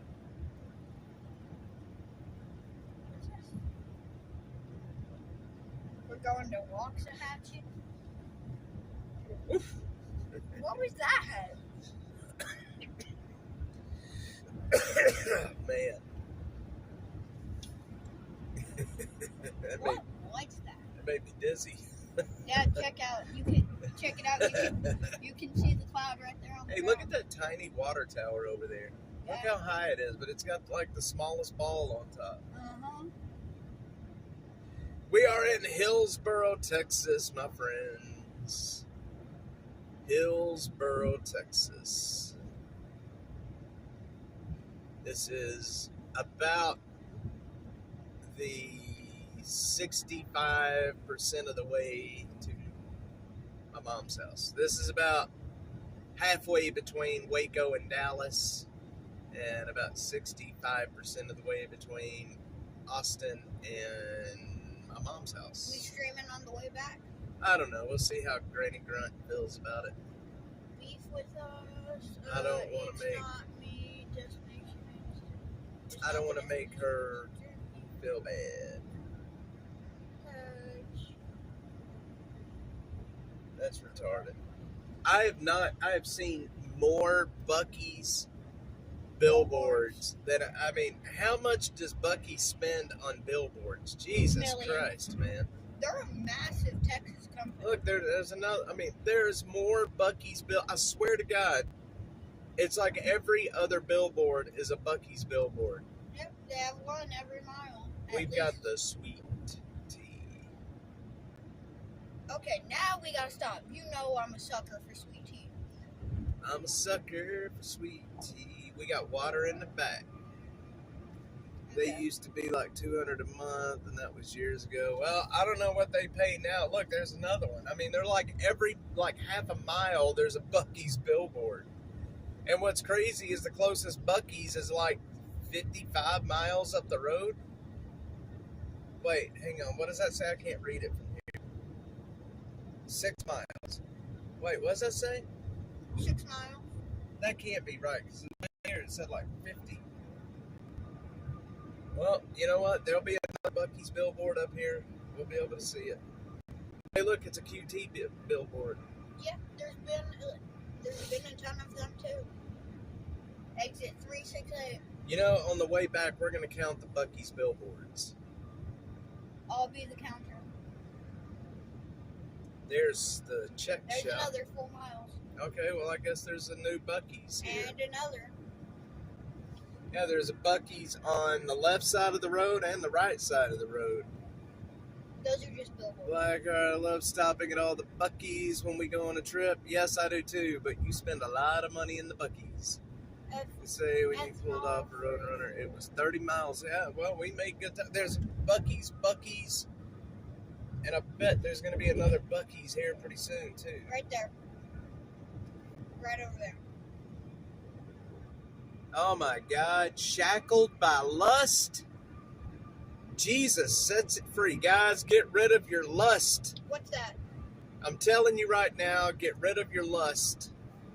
You need to call 1-800-JESUS and get rid of your lust. What's that? Joe, better hurry up and get focused. Now you have to count all the... No, we're doing that on the way back. Gosh, 1-800-JESUS, guys. Whatever that said, 1-800-86-JESUS or something. You got to get rid of your lust, people. What's that? It's bad. It's bad. You know all that nudity. You know all that nudity you try to watch on the YouTubes and stuff. Try to watch. Yeah, that's lust. Oh man. Well, that's better than what I said on the stream yesterday when I was talking about I wish the cops would have passion for me. I meant compassion, but I said passion. Oh God. 3 miles. I sincerely hope those police officers show me some passion. 3 miles. Buc-ee's is at exit 370. 3 miles. You know what? I'm going to write that number down and I'm going to call the Jesus number and I'm going to ask to talk to him. And when they tell me that he's not there, we're going to have issues. I'm going to tell them false advertisement. Mm-hmm. All good. Well, until the cops do show you some passion, and then it's not all good anymore. Better call Saul. 2 more miles. Say, oh, Bubba. 2 miles. Here's Wendy's. There's an outlet mall. Ooh, a Brahms. Man, I haven't had a Brahms ice cream in forever. I want a banana split. You know what? We'll stop by Brahms on the way or back. Or an ice cream sundae. Man, they have a good jalapeno burger, too. I want an ice cream sundae. I made my mind. There's Wendy. Man, I'm getting hungry. Okay, stop. We're got to stop looking at the food. That Brahms cheeseburger, just thinking about it, just makes me hungry. And I'm thinking about the Jack in the Crack See you, Bubba. Exit 370. You don't have to count now. You can count on the way back. Right there. There it is. I see the sign already. 1 mile. Sign Next exit. Look, here is 4 Buc-ee's billboards within about a football field. Brahms is delicious. Absolutely, Josh. All right, we got to move over. Hey, look at that. There's 2 Buc-ee's billboards within about 100 feet of each other. Probably $1,000 just for those. I'm telling you, Jeffrey, I'm not eating anymore. I got Joe a bag of chips, and I got a half a burrito left. Or a taco, whatever you want to call it. There's the second Buc-ee's of the trip. Did we already split off? We haven't split off yet, have we? Nope. Yeah, the road split already. You sure? I'm almost certain it has. I was in the right lane. Well, yeah, I think so, because Carl's Corner... No, right here. It's splitting right now. All right, so we're going to... Okay. Yeah. Butterfly, if you've never been to Brahms, you got to come up here to Hillsboro and go to Brahms. Not kidding you. That Buc-ee's has not been there long. I'm telling you right now, that is a new Buc-ee's. I don't remember ever seeing that. No, I remember. That was under construction. That's new. See, you still got the... Turn around. Every now and then I get a little bit holy barbecue sauce. Yeah, I don't like Buc-ee's barbecue. It's not very good. It tastes like gas station barbecue. Well, it is gas station barbecue. Now they do have a BLT that is absolutely delicious. Okay. So right up here, we're going to be driving by the Tesla coils here in just a bit. I call them. I mean, well, that's exactly what they are. They're Tesla coil, not testicoils. Tesla coils. Do you guys remember on Beavis and Butthead? Beavis got hit in the nads, and Butthead was like, "Dude, you got hit in the testicoils." Hey, Dad, take a bow. Take a bow. Take a bow. Take a bow. Bucky started in Lake Jackson, Texas. Heck yeah. Take a bow. We need a doctor. I think he broke his testicles. Guys, not a lick of it, Miss Brenda. None. And that surprises me going through Waco.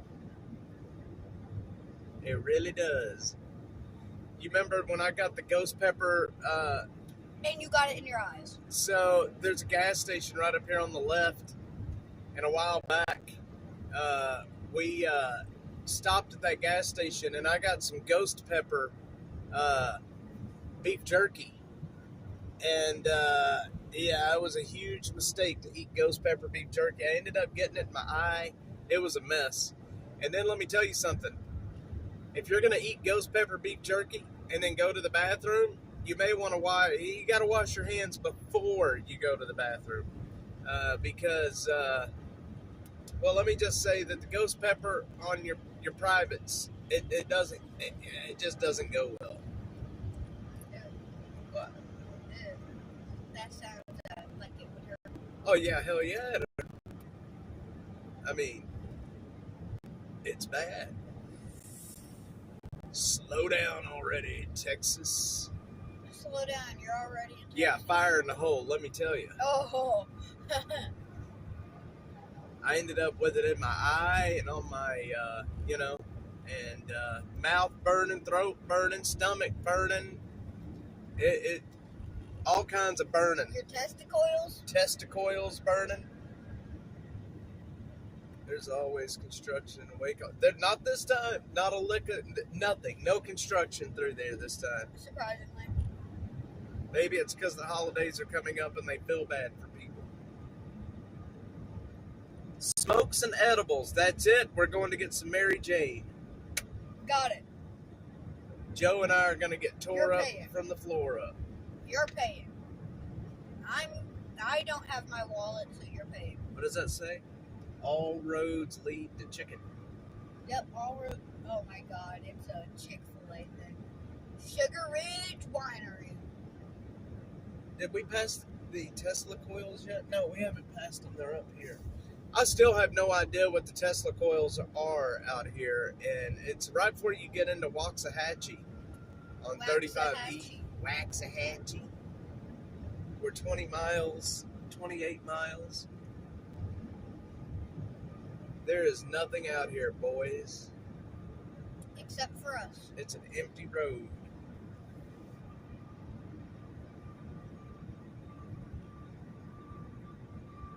I do turns. Turn around every now and then. I get a little bit lonely and I'm there. You know, I'm surprised I haven't seen one highway patrolman on this drive yet. That is odd. There's usually tons of highway patrolmen between Austin and Waco, or Waco and Dallas. I've seen some city cops while we've been driving through cities, but no highway. Yeah, there has been no state police on the highway, or city police on the highway up here. Or sheriffs. Or a sheriff. A sheriff. That's a big tower. They're all down at the border. That's probably true. That's a Turn big tower. around. Where? Right there. My previous job, guys, before I started Dash, I had to go up those stupid cell towers. I'd have to climb to the top of them. All of our equipment were at the very top. And let me tell you, I know it doesn't look like I know it doesn't look like it much, but let me tell you, when you get up to the very top of those, they move quite a bit. And I'm scared of heights, so I couldn't look out because at the top of those cell towers, especially the really tall ones, they swing at the very top, and it's a little scary until you get used to it. But I always wore 2 safety harnesses just to make sure I was connected by 2. One just wasn't going to cut it. If one snaps, you're back. I was going to make sure my ass wasn't falling off the top of one of those. Yep, we don't want to see Jamie, but look, there it is. Is that yeah, the Tesla coil's coming up right now. There's 2 of them. There's that one that's tall right there. We're going to turn.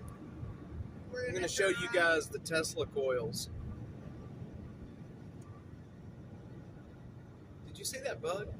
Something just hit our windshield. Did you see it? Yep. I swear to God, that bug looked at me before he hit the windshield. I'm not kidding you. I saw his eyes. He's like, kamikaze. No, I'm serious, man. I looked right in that bug's eyes when it hit the windshield. I believe that bug was saying kamikaze. Hey, Joe. What? What's the last thing that goes through a bug's mind before it hits the windshield? Kamikaze. It's ass. Get it?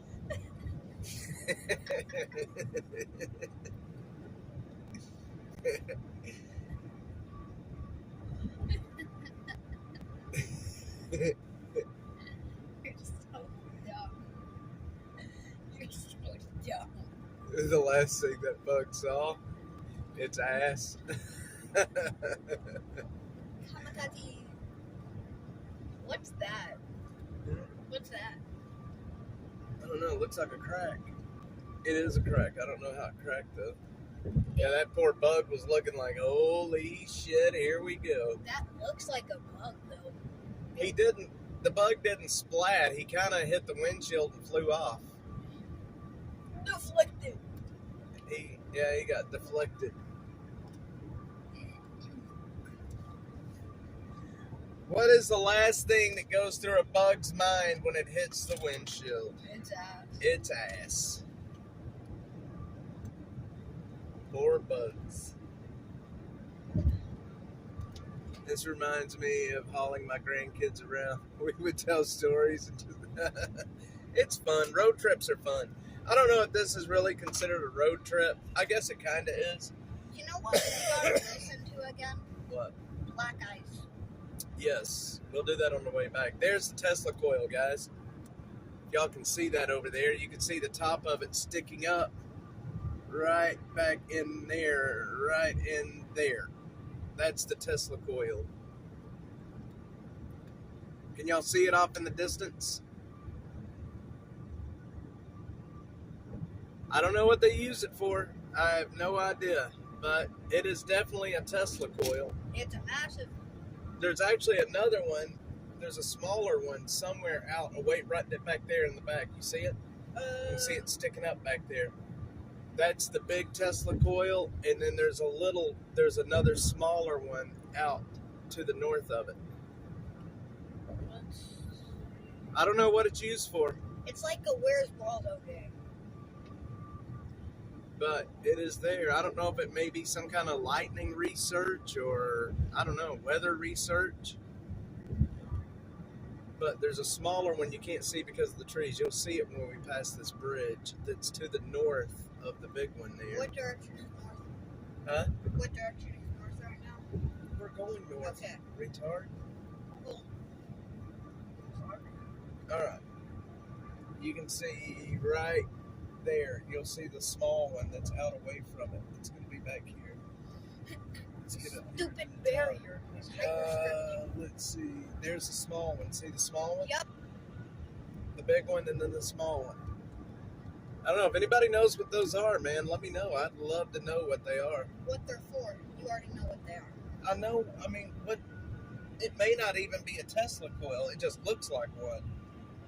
But I don't know if it's some kind of lightning research, maybe, or I don't know. But there's another one. See it right here? Yeah. There's 2 Tesla coils spread by about maybe 2 football fields apart. That one looks more like a Tesla coil, though. So 200 yards from each other, so about 600 feet. Yep. What is that? Is that a Where? Is that a rodeo place? What is that? Right there, that is Read the sign. Texas Cowboy Truck park. and Trailer. All right. Oh, so it's a trucking school. Man, Dash Fells, I may need the number to that trucking school. Truck and Trailer. That's it, guys. Alien homing beacon for when the mothership returns for Elon. No, that's Mark Zuckerberg. Zuckerberg is the alien. Or, as I like to call him, Zucker. Elon Musk is he's a Terminator. He's a robot. As I like to call him, well, I probably shouldn't say that on stream. Nope, not if it's bad. You know what I'm thinking. Mark Zuckerberg. Zuckerbucks? No. Fuckerbucks? Mark. Close to that. Okay. Mark Efferberg. No, don't say that. iRobot. There you go. Elon Musk. So I've always heard, now again, I don't know if what I'm about to say is true or not, but I have always heard that Iron Man, that movie, was based off of Elon Musk. It is. Can anybody confirm It is. or deny? It is. My daughter and her family about East Severe son-in-law says there's frost on the water tower all year round. Tiny town. I love tiny towns. Remember that water tower where the kid was out like shooting fireworks or something? Yep. That was up north of When we get down there, you should tell that story. north of Anna. When we get down there, you gotta tell the story. So this is the turnoff. If I was going to my buddy David, his farm, we turn off right here and go east. Oh, All the way Grandpa out Dave to lives Ennis. down here? Back in Ennis. Oh, cool. How is he? He's doing all right. Weather radar could very well be one of those new like dual pole or whatever they call them.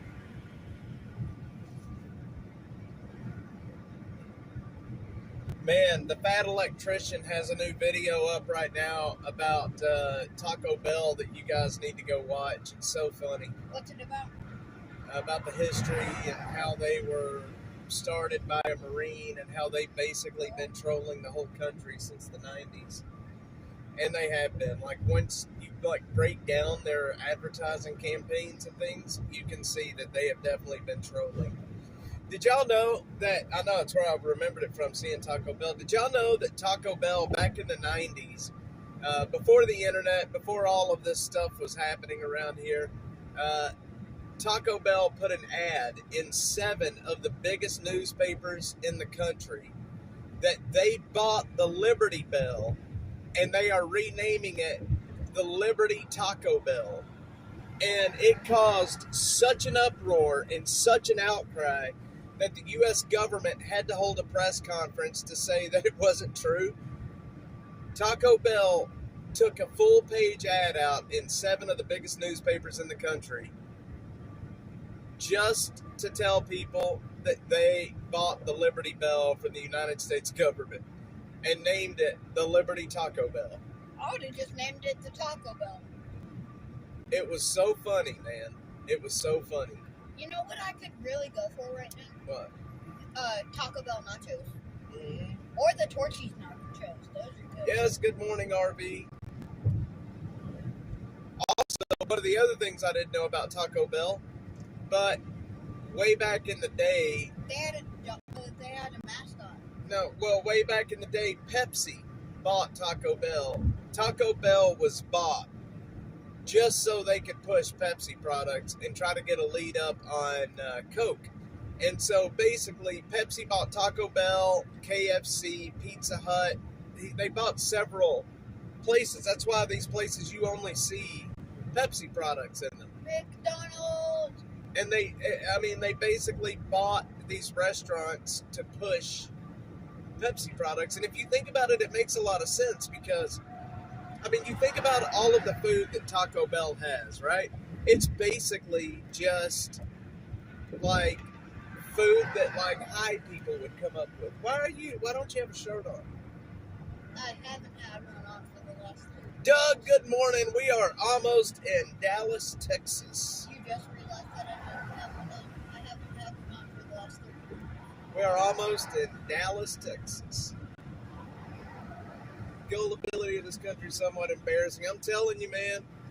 McDonald's back in the day, it was in the newspaper. I don't. Yep, I started talking about not seeing cops, and then look what we see. Italy police. We're in Italy? Italy, Texas. Oh. Italy, Texas. Why is Italy shaped like a boot? I don't know. Why is Texas shaped like a Texas? Because Texas is a Texas and the sky is purple. But Texas is shaped like a Texas. So why is Texas shaped like a Texas? The sky's purple, that's why.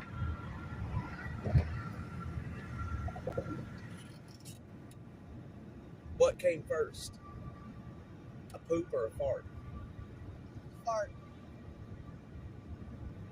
Bill Googled it. The Tesla towers are just that, not a Tesla coil exactly. Hang on, I missed it. Hang on. I want to hear this. Not a Tesla coil exactly. Hang on, But the Cliff Tower Tesla tried to build for transmission of wireless energy. That makes sense. That does make sense. So they are Tesla, not Tesla coils. That's cool. Oh, That's awesome. I know the answer to the question, what came first, the chicken or the egg? I know the answer. Why is Dr. Pepper sold with both Coke and Pepsi products? I would imagine one is owned by the other. I would imagine. I know the answer to the question, what came first, the chicken or the egg? What came first? The egg. How do you know? So, just like a ton of other things, chickens were made when two separate creatures with attributes. So Visit technology. just like the chicken, breeded and Bread. breeded, same thing, bread, and laid the egg, of which hatched a chicken. Okay. So the Egg came first. okay. Yeah, y'all remember the Dublin Dr. Pepper? The original Dr. Pepper? You remember the coconut Dr. Pepper? Yeah, it was gross. It was decent. It just tasted like coconut shavings were in your mouth, even though there weren't. Only one Dr. Pepper, sometimes Coke's put in Mr. Pibb, but it ain't the same. I actually prefer Mr. Pibb better, and I think it's because I am a huge fan of Cherry Coke I like and Cherry Pepsi. Pepsi and Cherry RC. I'm a huge fan of the Cherry Colas. And so on the outside of the Mr. Pibb, it claims to be a spiced cherry drink. That's why I prefer Mr. Pibb over Dr. Pepper. I don't even know if they make Mr. Pibb. Do they even make Mr. Pibb anymore? I haven't had a Mr. Pibb in forever. Technically, I really haven't had a soda in quite some time, but Pibb Extra is the best. Actually, I haven't either. I just realized I haven't had one in a while. Do they even make Mr. Pibb anymore? Surely they do. When was the last time I had a soda? I remember when RC started selling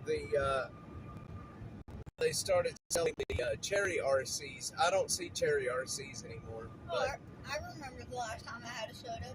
It was, remember we were at Burger King right before my concert? Yep. Yeah. I love that wrap. I want another one. let's see, I'm a root beer orange soda. Yes, Big Red is absolutely the best. I love Big Red. I'm a root beer float guy. So there is a drink out of the New England area that I've only read about. Stephen King, the loser, he wrote a book called 11/22/63 about the JFK and an alternate history. It's a great book. You got to read it. But they have a drink up in the Massachusetts, Maine, New Hampshire area up there, and right now I'm going absolutely blank. Moxie. It's a drink called Moxie, and anyway, you can't get it anywhere but up in the New England area. And Moxie is the nastiest shit I've ever drank. But I brought a 12-pack back to Texas the last time I was in Massachusetts. But if you guys ever get a chance to try that soda called Moxie, it kind of tastes like a licorice Pepto-Bismol that is carbonated. If you can imagine what a licorice-flavored Pepto-Bismol would taste like. Are you saying like licorice, like the candy, or it tastes like liquor a bit? Licorice. Okay, like It's like a licorice mixed with Pepto-Bismol. like black licorice or Licorice. why is licorice YT called Bully, licorice? we are rolling to Dallas, Texas. We are about 15, maybe 20 minutes outside of Dallas, 25 minutes outside of Dallas. Instead of streets of Austin, we have streets of Texas today. Should have been interstates, but I should have probably called it the interstates of Texas, but yep, sweet tea is my drink too. Well, most of the time. I'm more of, I drink these San Pellegrino. drinks called San Pellegrino, the Aranciata Rosa. I am a sucker for Gold Peak sweet tea. Speaking of that, you got a bottle? Keep a hold of it. We may need that. I am a massive sucker for Gold Peak sweet tea. Ooh, look at that cheeseburger. Okay, gotta stop looking at food. It's making us hungry. That is a quarter pounder deluxe. We must stay focused, Dad. We must stay focused We're focused. on stuff that's not food. We are focused.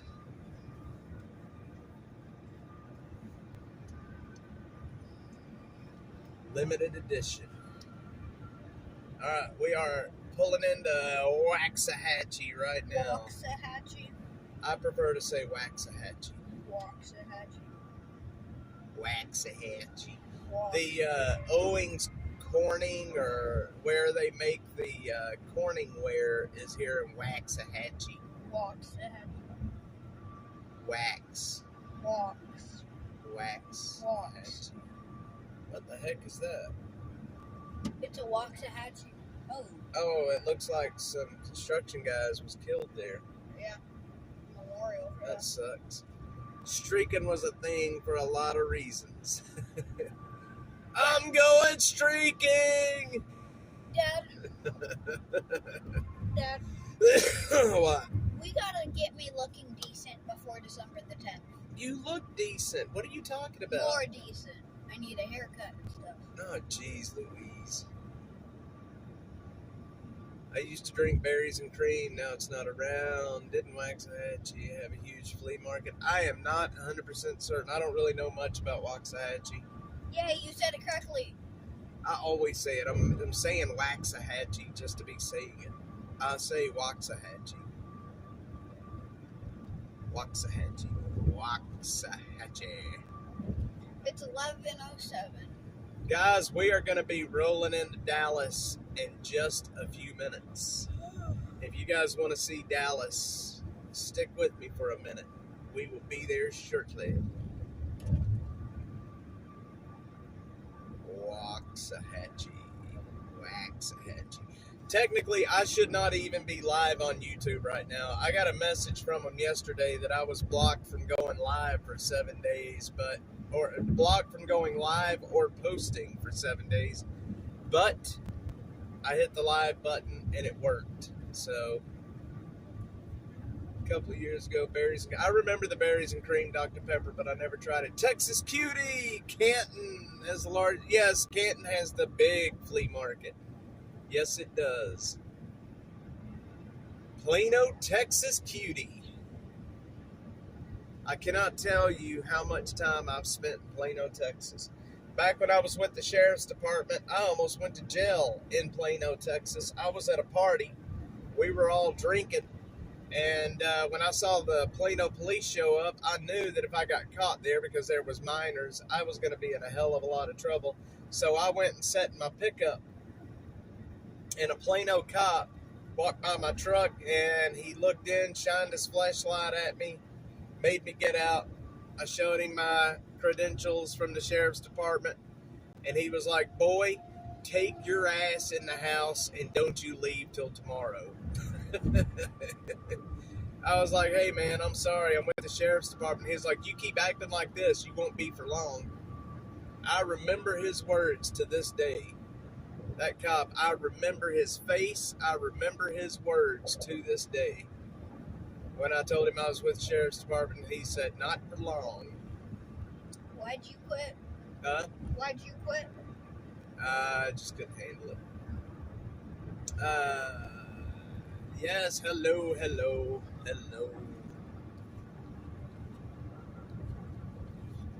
Yeah, I remember that so vividly, man. I remember. What's the scariest call you had?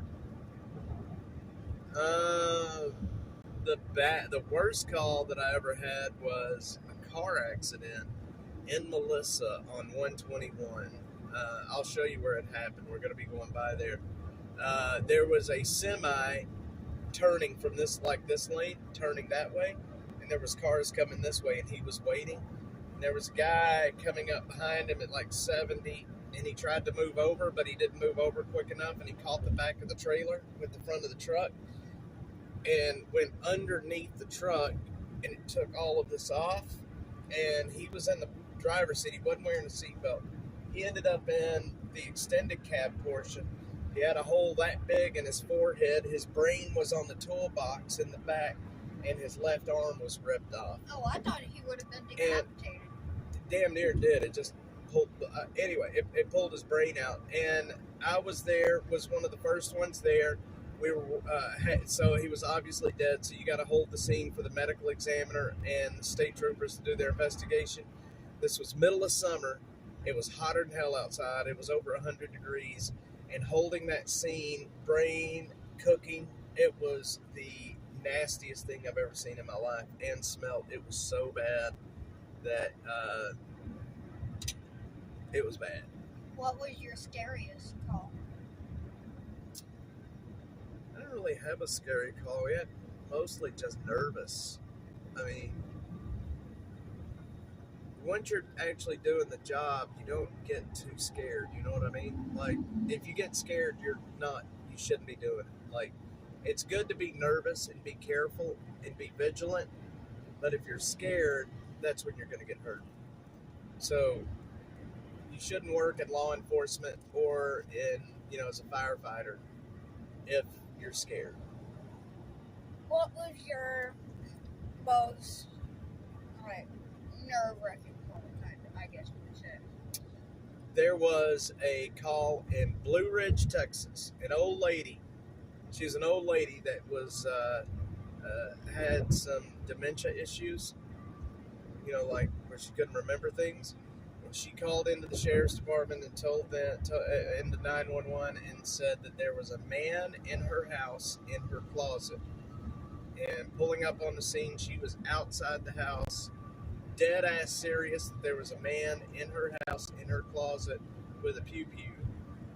And so there was two of us and went in, thought for certain, you know what I mean, that there was somebody in there with a gun and it was going to get serious.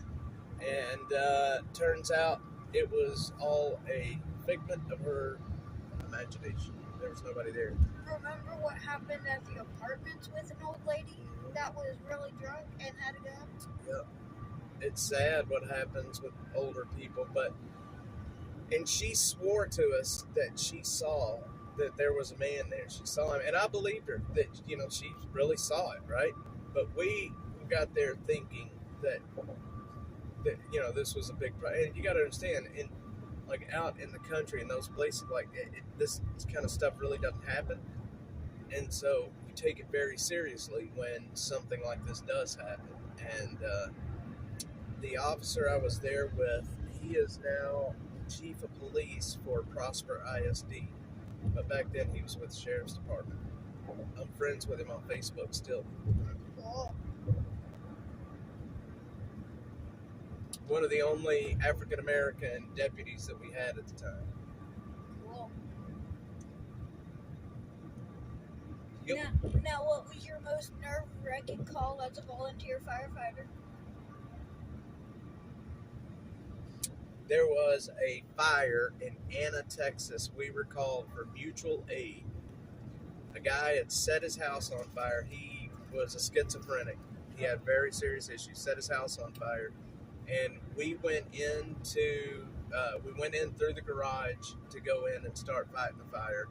And the sheetrock ceiling, because they had already been on top and ventilated and was putting water through the holes into the ceiling. And we went in through the garage and into the kitchen. The whole place was on fire, and we were, knocking the fire down. And then the whole ceiling fell down on us. And it was just the sheetrock, thank God. But wet sheetrock is very heavy. And James Dockeray, who was there with me at the time, ended up he had to quit being a fireman because of that, because it jacked his neck up pretty bad when that sheetrock hit us. What about you? What did you do? Nothing. It was scary though, having that sheetrock fall, because we didn't know what had just fallen. All you know is like something had fallen on us and it knocked us down to the floor, and we didn't know if there was fire on top of us or what. But thank God it was just wet sheetrock and not fire.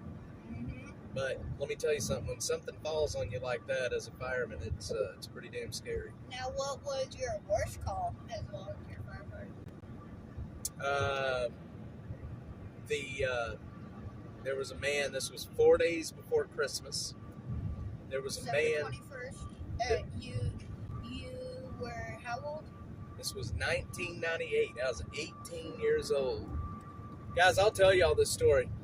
I was 18 years old. This was 1998, almost 99. It was Christmas time of 1998. I was an 18-year-old firefighter for the city of Melissa. And this was 4 days before Christmas. We got a call that a man had a heart attack. We show up at this guy's house. He ends up being very large, and he was very big. He was bedridden, couldn't get out of bed. He was having a heart attack. At this point, he was still conscious. We started working on him, and then the ambulance got there, the paramedics. We were trying to figure out how to get him out of the house because he was too big to fit through the door. So we literally had to take a chainsaw and cut the door out, you know what I mean, to make a bigger door. And then we had to take the front porch, because this was a trailer home. We had to take the front porch and knock the front porch off of the house and back the ambulance with its doors open and back the ambulance right up to the house. We did not have a gurney that was big enough for him, so we had to put him on a sheet and drag him through the house. It took 9 of us to drag him through this house. And we drug him, after we cut the front door out, we drug him right out the front door and into the ambulance head first with no gurney. Left the gurney there. When we were dragging him from the front porch into the ambulance, he died right then.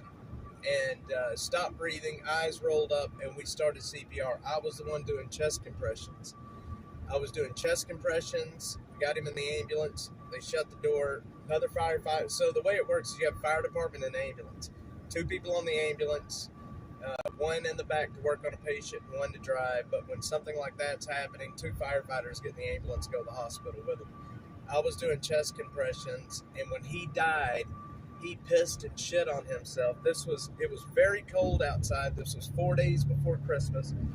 When he died, he peed and pooped all over himself. The heat was on in the back of the ambulance. It was the nastiest thing I've ever been with. Having to do CPR, I was so exhausted. By the time we got him to the hospital, he had been dead for about 38 minutes, because it took us a while to get to the hospital. And we'd been doing CPR the whole way. We pull up to the ambulance entrance at the hospital in McKinney. Funny enough, it's where my dad passed away, at that hospital. And The medical plaza? yeah, and Dr. Wyrick, I will never forget this. Stacy Wyrick, that was the doctor. He met us out where the ambulance pulls in. We were still doing CPR, and he told us to stop. He hopped in the ambulance and was checking the patient, and he ended up looking every one of us in the eye, Dr. Wyrick did, and said, look, do you have a problem if we call it right here? He asked every one of us, and he would not call it until every one of us said that we were okay with it, because we had been the ones fighting for the guy's life for the last hour. And at that point, he had been without a pulse for so long that, so Dr. Wyrick called it right there in the ambulance. Weren't y'all worried that his brain had gone too long without oxygen? That's what I'm saying. It was done. When I was in third grade, Dad took us to the neighbor's kids' so there was a 1,000-pound man in a trailer Dad let us with. I'm telling you, man, that guy was so big, and it was so scary. When he died, we were taking him out of the house, putting him into the ambulance, and when he passed away, he, like a lot of people do, it was, he let his bowels loose, and I'm going to tell you right now, it was the hardest thing I've ever done is to be in the back of that ambulance with him. What was your saddest call? Pretty much same thing. What about with sheriff's office? Saddest call? Was that the one where the dude's brain got launched out? Saddest? I'm just trying to get stories out of you. I like your stories. Saddest was probably, we had a guy that worked at the sheriff's department. His name was Tim Overby. He had been a deputy for a very long time. Bill Smith's Cafe was right in the middle of McKinney, and when we worked, was zooming down the highway and when we worked C shift, everybody would meet at Bill Smith's Cafe at about 3 in the morning, right when they opened, and have breakfast. And Tim, McKinney is right in the middle of Collin County. Farmersville is all the way to the west side of the county. Yeah, it's the farmer that hit his trailer. Yeah, and we were eating, and there was a call that came in for a domestic violence in Farmersville, and Tim got into his cruiser, and he was running at like 120 down 380, and that tractor pulled out in front of him and hit him, or he hit the tractor at like 120 miles an hour. I can't believe it didn't kill him. You couldn't even tell it was a cop car after that. Let's put it that way. It didn't kill him? Nope. Did It ended his career, though. Nope. Wait, how did Didn't even hurt the farmer. He hit the farmer's trailer. How did it end his career? He was hurt. Like, his back was all jacked up. His neck was all jacked up. That is And sad. Tim Overby, it's so weird because a lot of the people that I worked with at the sheriff's department were people that I've known forever since I was a kid. A lot of the people that I worked with, like Tim Overby was one of my substitute teachers. Mr. Martin, he was our DARE officer, the drug officer. Mm-hmm. He was a substitute teacher at our school too. Like all of these people that I worked with at the shot his tail. Yeah, he shot it. That was the funniest thing. Did you tell that story on the live yet? Or? I don't know if I have or not. I'll tell y'all the story. I love your stories. I'm just trying to help them all out. Let me see. So, Drug Awareness Resource. I don't know what the E stands for. Educator. I don't know if you guys know how holsters work. Was it 3A protection? No. So I don't know if you guys know how holsters work, but every gun has a holster built for it. So if you've got, a Glock 19, whatever, there's a holster made for a Glock 19. And Mr. Martin, who was our he was our DARE deputy. He was using a holster that wasn't made for his gun. And he was in the Sally Port at the sheriff's department. I was working in Bookin. And when you go into the sheriff's department, you cannot carry any weapons. So you pull into the Sally Port, and you got to take your gun and all that and put it in a lockbox, which is right outside the door. And so he had been in the jail with all of us. I don't know what he was doing, but he was getting ready to leave. He went to the Sally Port and he got, he was getting his pistol out of the lockbox to put back in his holster. Wrong gun? And it was the wrong holster or the wrong gun, however you want to look at it. And when he put that gun into the holster, the trigger guard on the inside of the holster snagged the trigger, and it ended up firing the pistol, and it shot his big toe off. And I don't know how many of you folks have ever worked in a jail, but when you hear a gunshot in a jail, it is a very scary situation. And I mean, cops came running from every corner. It was serious. And he's out there laughing with his big toe shot off in the Sally Port. He was laughing. He lost his big toe, but he was laughing about it. You got any other stories? No. Aw, Nobody wants to hear my stupid stories. I do. I like your stories. Ain't nobody want to hear those goofy stories from the past. I do. Butterflies. Oh wow, yeah, Mr. Martin. I grew up with his son. Aaron was his name. Aaron Martin. He was my age. I grew up with him, and I knew his dad had been a cop the whole time. And then I ended up working. His dad, like I said, was a substitute teacher from the time I was in elementary school through high school, and then I ended up working with these guys in a professional capacity. Y'all got to understand, the sheriff's department that I worked at back then, this was in the early 2000s. It was very small. Like, the areas that I worked was very small. It was very country, a lot of loose cattle calls and stuff. You know what I mean? There's nothing very serious ever, really. All right, guys. Welcome to Dallas, my friends. If you look off in the distance, you will see the skyline. Did you know that Gaston Glock, the maker of the Glock handgun, died like a year or two ago? Did it? Yeah. Can you guys see the skyline back there? Well, you can't right now because of the bridges, but He died on like the 27th of December. I know it was a few days before. that's awesome, Jeffrey. I like it too.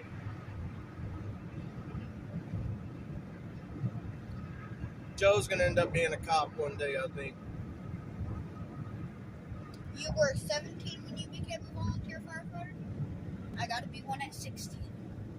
Gotta one up you. You couldn't do that today.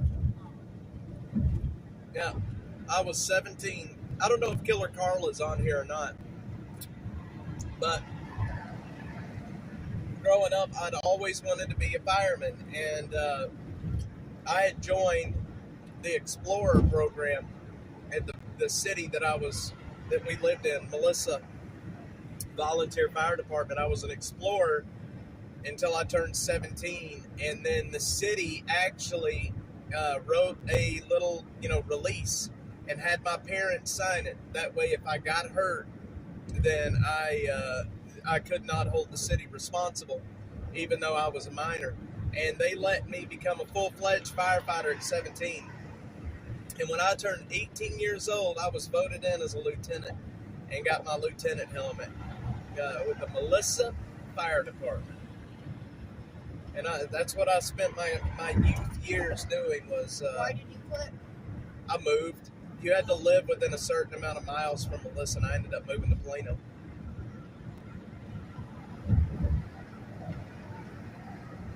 He does, though. They treat him better. I do, too. Policing these days are completely different than policing back then. I mean, it's like night and day different. It's not anywhere close to being the same anymore. I mean, I don't know how cops handle it nowadays. There's so many cameras. Back when I was with the sheriff's department, we had dash cams, right? But that's it. We didn't have body cams or any of that. And here's the way it was. This was how long ago this was. We had a recorder under the front seat of our car. It was on our dash cams recorded onto VHS. And during our shift, if we ran out of tape, we would get a message on the screen that you're getting close to the end of your tape. you would have to call for your supervisor, and your supervisor would have to come meet you. He had a key to the VCR that was under the seat. He would have to unlock and take the tape out of the machine and put a new tape in. That's how long ago it was, if that tells you anything. So every shift you would hear, 2 times a shift you would hear people asking for a tape change. Now everything's just digital. Yep, it was the VCR days. There was a VCR head under the front seat, and to get to the tape, it was locked. You had to unlock it. See, they don't even trust cops. Crazy, ain't it? How things have changed. No computers in the cars then. Well, I take it back. There was computers, but it's not like it is now, where you have CAD, computer aided dispatch. I thought it was computer assisted.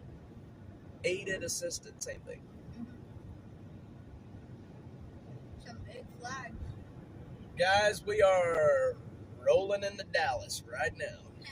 It says enroll now. So we're gonna be passing the giraffe up here. There's a big giraffe off to the right, you'll see, and that is the Dallas Zoo. All digital. Everything is digital. They're tracked. They have the GPS locations on the car, so dispatch people, they know, on the computer in their car, they can see where their partners and everybody's at. I'm surprised they don't have trackers in their uniform. So, kinda. So, check this out. What? So, when I was working in the jail, we had these, so we had buttons on our radios that we could push. If we got in trouble and we needed help, we could push a button on our radio and it would send people running. But we also wore this pin in our uniform. It looked like a pin. It's what it looked like. It looked like a fatter ink pen is what it looked like. And it was like a clicker thing. And if we panic button on your radio? Yeah, there's a panic button on the radio, but we also wore a pin in our uniform, and it looked just like a pin, and you would hold it right here. You would keep it right inside your uniform. And uniform shirts, they look like they button, but they're actually zippered. The buttons are just there for show. There's a zipper under them. And anyway, that pin you wear in your shirt just like this, and then if you ever get in trouble, if you needed help, you would reach up and hit your pin, and it would let off this little clink, and then there were sensors in the ceiling that would listen for that little clink noise, and if it heard it, it would set off an alarm right where you're at. People would come running. Weird, right? Mm-hmm. So that's the monitor. That's the Brenda, what's that? That's the old-timey version of the panic button. Yep, law only applies to the law abiders. And isn't there a saying that, laws are to keep honest people honest or something like that? Criminals don't care about laws, man. Criminals don't care about laws. This is Beckley Avenue, Lee Harvey Oswald. Beckley Avenue back there was the rooming house that he was living in when he shot JFK, right back off Beckley that way. Locks only keep honest people out. Exactly. There is the giraffe sticking up. You may not be able to see him very much, but he's right up there. The Did tip you know of him. giraffe tongues are purple? Are they? Yeah. But that giraffe, this is the Dallas Zoo back over there. Oh, look at this tunnel. This is kind of new. Yeah, this is very new. You This used to be able to is see the new. giraffes. I've never seen a tunnel here. No. All right, we're going to take 30 east, and we're going to hit 75 over here. Y'all want to go to the south of downtown? We'll go to the south of downtown. Does Dallas have a DCL, Dallas city limits? Of course. Every city has a city limits. No, like you know how... No, not like Austin. Yeah. With I ACL. meant like that. So you have the Reunion Tower right in front of us. What's that for? It's just a building called the Reunion Tower because it was right there by the Reunion Arena. Reunion Arena is gone, but look, there's a Ferris wheel down there. Right over there by Reunion Tower, that's where JFK was killed. That's the area he was killed in. So what's Reunion Arena? It used to be where the hockey team played, but they tore it down. The Dallas Stars? Yes, but they tore it down. They There tore were it down. So many buildings. Yeah, Dallas is so much bigger than Austin. Austin only has a few skyscrapers. Good God, man. There's AT&T. Right down below that is AT&T Plaza. We are going to take 30 East, and then we're going to hit 75. Good God. 245 and 75. That's what we need right there. Dad, look at the top of that building right over there. What are these people doing? Jesus, people are Look idiots. at the top of that building. Hang on, son. You got to let me drive. Son. I'm sorry. What? Look at the top of that building. Yep.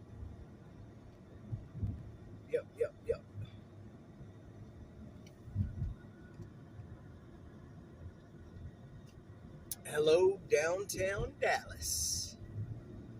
I cannot tell you how much time I spent down here in downtown Dallas. Let me guess, it's a lot different than what it used to be? Not really. Austin is growing up. Austin's changed a whole lot. Dallas downtown really hasn't changed too much. Yep, there's the AT&T building. Their AT&T Plaza is down below that. Did a lot of work there when I was a telephone man. Confusion on the way. I need this right here, Houston McKinney. See, we have our own Cesar. Dallas has Cesar Chavez. What's that? Cesar Chavez Boulevard. You know what? I need. Who's Cesar Chavez? Huh? Who's Cesar Chavez? I don't know. I'm just saying, Austin has Cesar Chavez, and so does Dallas. I didn't even know Austin Oh had shoot! one. I need over. Oh man, what am I doing here? No, I'm gonna go straight. The roads around here have changed.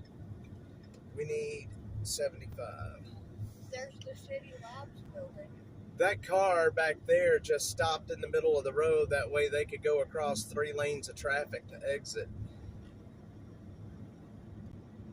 Here we are, 75, Houston and McKinney. Left exit. Okay, it says left exit, go right. Okay, well, I don't know if this is where I'm supposed to go, but okay. Said left exit, so I guess we're in the right spot then. hopefully. Well, now we need all the way over. Left lane, 75. California, those damn Prius drivers. Oh. There's some Californians that are alright, and then there's others that. So, right over here in front of us is a little area of Dallas called Deep Ellum.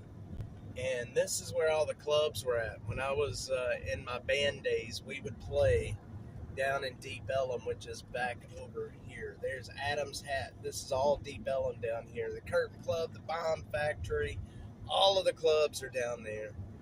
There was a club called the Bomb Factory? Yep. Oh wow, you can see the building better. Look, Trees was another good one. part of it is just hanging off. Yep. Welcome to Dallas, my friends.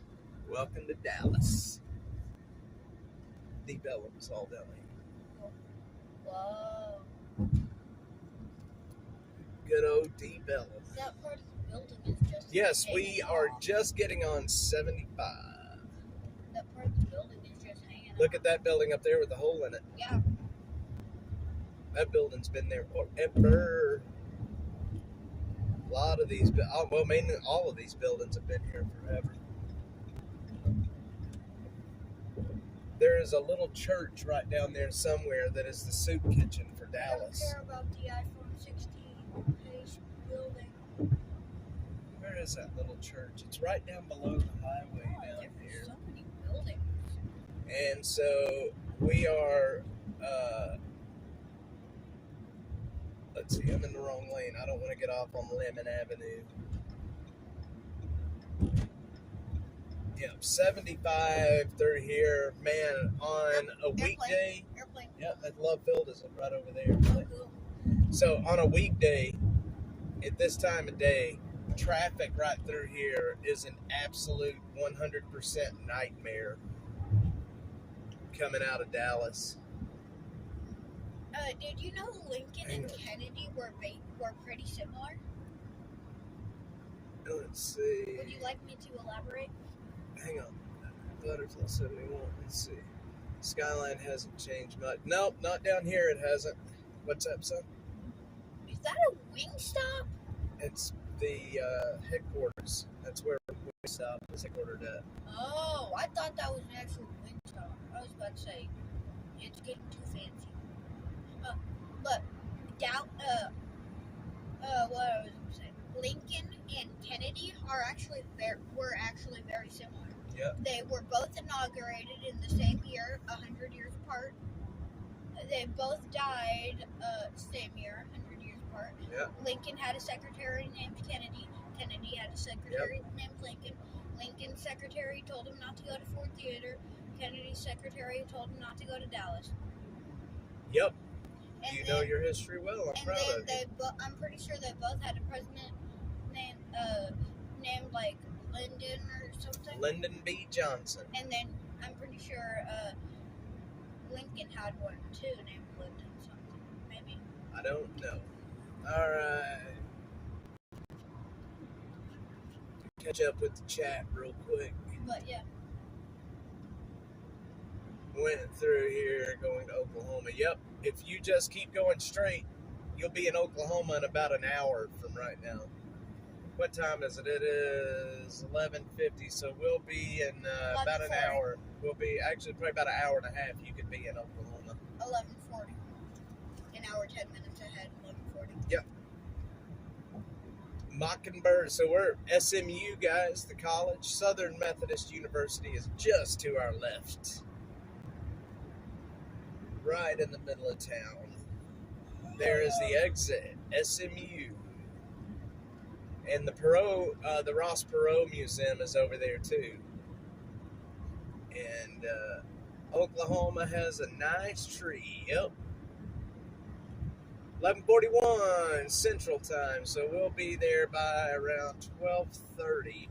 I can't believe Killer Carla hasn't been on the stream. I think she just messaged me a while ago, but She might be packing right now. I think she's already through. Should be. She should be anyway. I think I might take a little nap after we get out of Dallas. since Nap we still it up. got an hour. Nap it up. Nap it up. Let me know if anything interesting goes on, or if there's any topics going on that I'm not like to talk about. Because you know I can talk about stuff. We're just driving now. We're almost there. We're going to kill the stream right about Allen, maybe McKinney. And then that, because I don't want to dox my mom. Yeah, earlier I was thinking about saying, make sure we don't dox Granny. No, we won't be doxing Granny. I don't think Granny would be too happy to be doxed. Granny grunt. So we are in North Dallas right now. We are to the north of downtown. We're on 75. We are approaching the 635 Canyon, the interchange. And I'm old enough to actually remember the original 635 interchange before they did all of this stupid work down here. Oh, what's going on up there? Red lights. Looks like somebody needs some help, maybe. So, she's safe. Yeah, okay. So they have, what do you call it? So right down here on top of Royal Lane, the very first accident I was ever in happened right down here on top of Royal Lane in 35 or 75. And we were drunk. I was a kid, young, drunk, and we were driving. I was sitting in the back seat, and we ended up wrecking my buddy Eli. We ended up wrecking his mom's Ford Tracer. It was a Ford Tracer, and we ended up wrecking it and taking off running, and the cops never caught us. Never caught us. We ended up getting a ride out of there, and then a year later, he was dead due to a drunk driving accident. So, sadly. High five, Super Stack. Yes, the girl jumper is safe and well. Is that the one? Didn't you tell me that you were in like a crash and something about a bridge? Yeah, this is right up here on top of Royal Lane. We jumped off the bridge and didn't know we were on a bridge when we went over the side. We were on that side, but it was midnight, it was dark for one, and we didn't know that we were that high up. And Was jumped it above off. water? No, it was freaking ground, man. Ooh, did you break anything? My ankle. I'm surprised. I ended up at the hospital the next day because I broke my dang ankle. Didn't they ask you how it happened? What's that? Didn't they ask you how it happened? Yeah, I told them I was in an accident. But I wasn't drunk then, so... Yeah, no, statute of limitations is over, Jeffrey. They can't touch me now. Although his mom never did get the Tracer back, we totaled it. I mean, it was so messed up. And, Did she know y'all did? Did she know y'all? oh yeah, taken she was pissed. Like, no, beforehand, did you know y'all No. had taken it? no, yes, and she didn't know we were drinking. As kids do, they do stupid stuff. And a lot of people always think, oh, that's not going to happen to me. Accidents are not going to happen to me, blah, blah, blah. Well, let me tell you, it will happen It's called an accident for a reason. Well, when you're drinking, it's not really an accident. It's messed up is what it is. Drinking and driving is one of the stupidest things people can do. Well, when you're drinking, it's called a stupid. It's called Stupid. murder if you hit somebody and kill them. Y'all can see the Mix Master up ahead. When we get out from under this, we will be going into Richardson, Texas, and then Plano, Allen, McKinney, Melissa, Anna, and then Van Alstyne. Here's And then Royal Lane. back- Here's where we were at. The bridge right up here. You can see this wall? This wall was not there. We were on top of this bridge right down here. See that Chicken Express and that Chevron? That Chevron is where we got picked up at. If you can see how far the road is down below, we jumped off right there and hit right down. It was crazy, man. It was a good, probably 20-foot drop. Was Eli alright? Everybody was okay but me. I broke my ankle.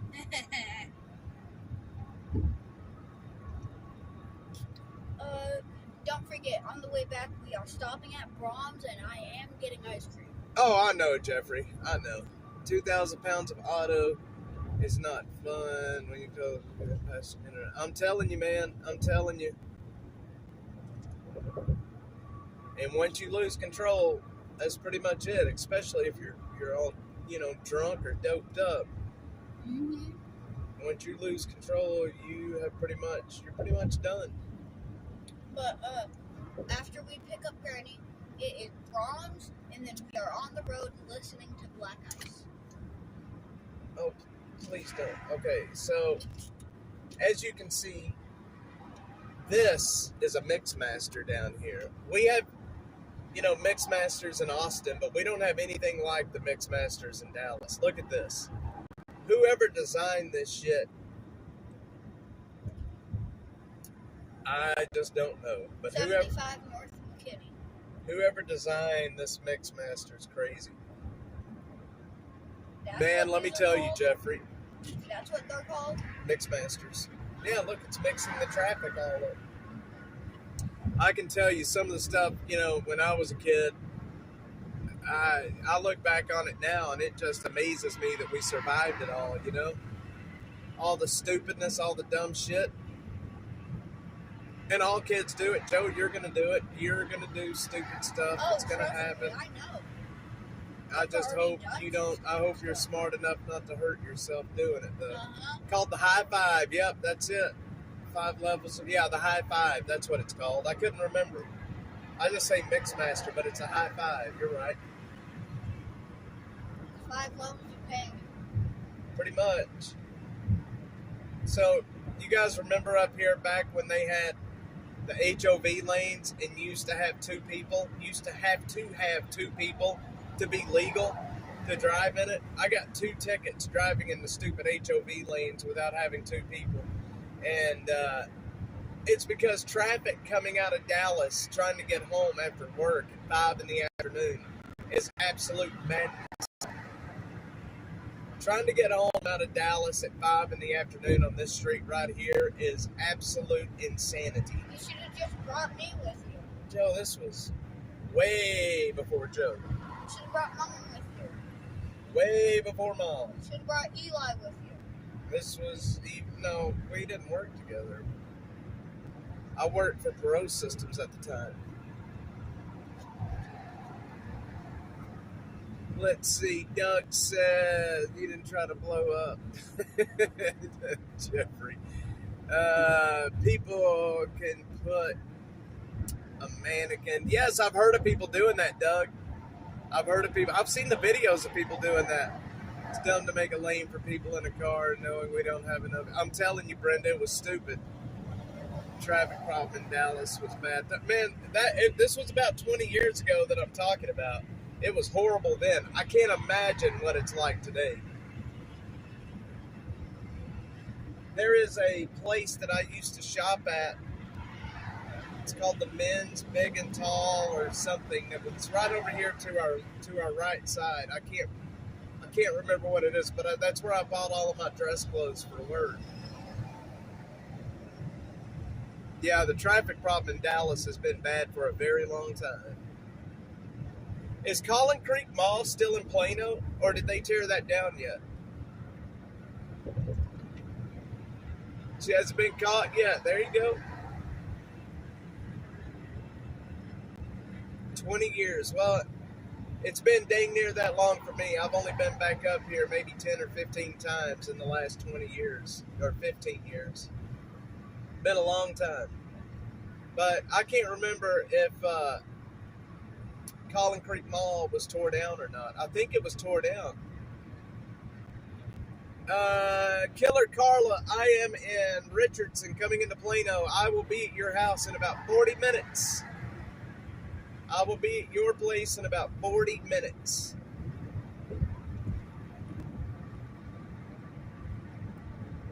So do they still have... Yeah, the HOV lane is there right now. Driving it. It 2+, so you still have to have 2 people to drive in it. It's there. I'm here. No, there's no point in driving it. You got to pay for it, I think. I don't know if you got to pay for it or not. I know in Austin, those express lanes you've got to pay for. I don't know if you have to pay for these or not. But there's no point in driving in them when there's no traffic out. The whole point of that is to beat traffic, you know?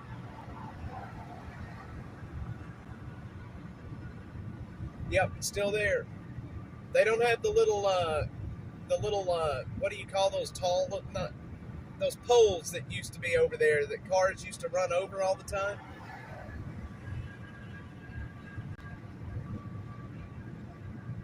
During traffic hours. Yep, they got to get their money. So, this area that we're at right here, back over there, there used to be a thing called the Wildflower Festival that happened. Hell, it may still happen. But when I was playing in my band, we played over there at the Wildflower Festival. This was in the early 2000s. And I got to play with the Bacon Brothers and Isaac Hayes. I got to play with the Bacon Brothers. And if you don't know who that is, that's Kevin Bacon and his brother. They have a band called the Bacon Brothers. And we played over there with them at the Wildflower Festival. Sure did. Long time ago. Travel time to 380 is 30 minutes. This is the George Bush interchange, George Bush Tollway. They do back up, don't have rag, double balls. Glad you made it, Miss Carla. Yeah, I was wondering where she was at. Yep, Isaac Hayes is a hello. He's the voice of Chef off South Park.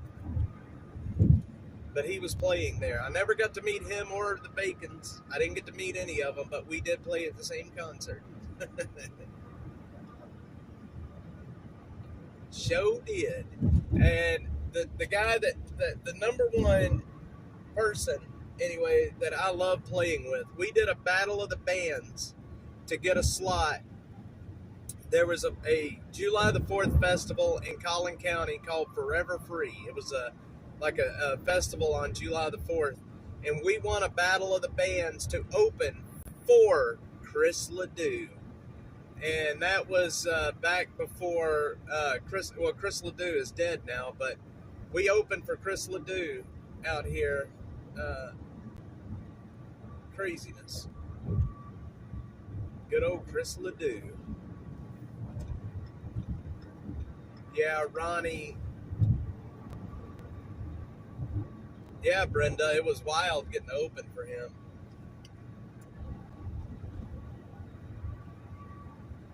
Chris Ledoux. I love Chris Ledoux's music. You want to talk about a cowboy? Chris Ledoux is a cowboy. Like, he is the cowboy.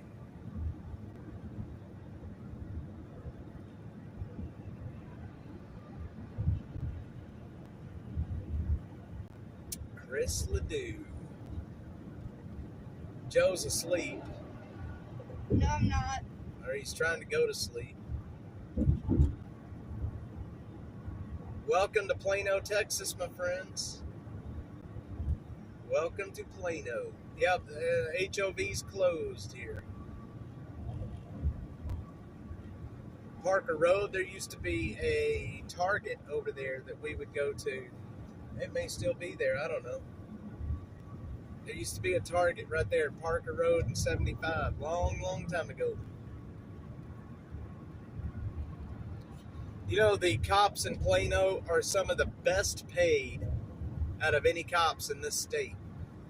They're making, just starting out, over $100,000 a year in this city.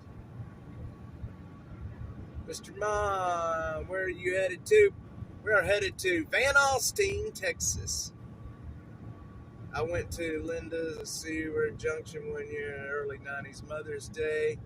There were so many musicians. Bill Hall from here, Texas, introduced everyone. And that's so awesome.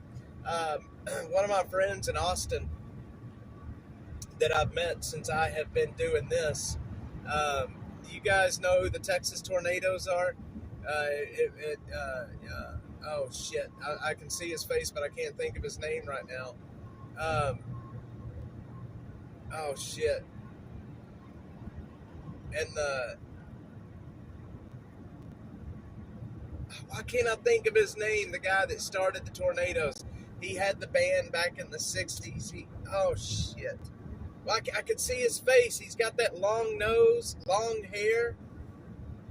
Anyway, Ernie. Eisenhower? Ernie, who is the Tornadoes drummer, the Texas Tornadoes, he reached out to me a while back, and Freddie Fender played there, but the singer, Doug Sahm in the Sir Douglas Quintet. Doug Sahm started the Texas Tornadoes, with Freddie Fender and all of those guys, and Ernie, who was the Texas Tornadoes drummer, reached out to me a while back, and we've been talking for quite some time. Hey, baby, que paso? Yeah, I'm your only vato. Hey, baby, que paso? Do un beso. Freddie Fender's dead. It's sad. It's sad. November 18th, 1999, during a vacation trip. Texas Tornadoes are an awesome band, man. Yep, he died. Doug Sahm, I love the Sir Douglas Quintet. Doug Sahm and the Sir Douglas Quintet, I love their music. even back then when they started the Sir Douglas Quintet, you could tell that they had a lot of Tejano influence.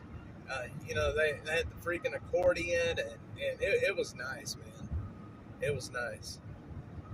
Yeah, Doug Som's son still plays around Austin to this day. Yep. Freddie Fender. Hey, baby, que paso? Girl, levato. Hey, baby, que paso?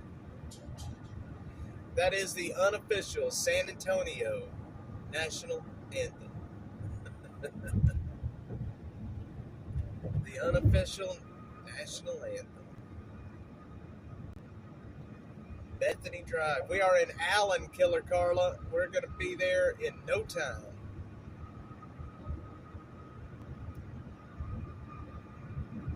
McDermott Drive. We are pulling into McKinney right now. Butterfly reminds you of your dad. I tell you, Doug Som was something else, man. He passed away way too early.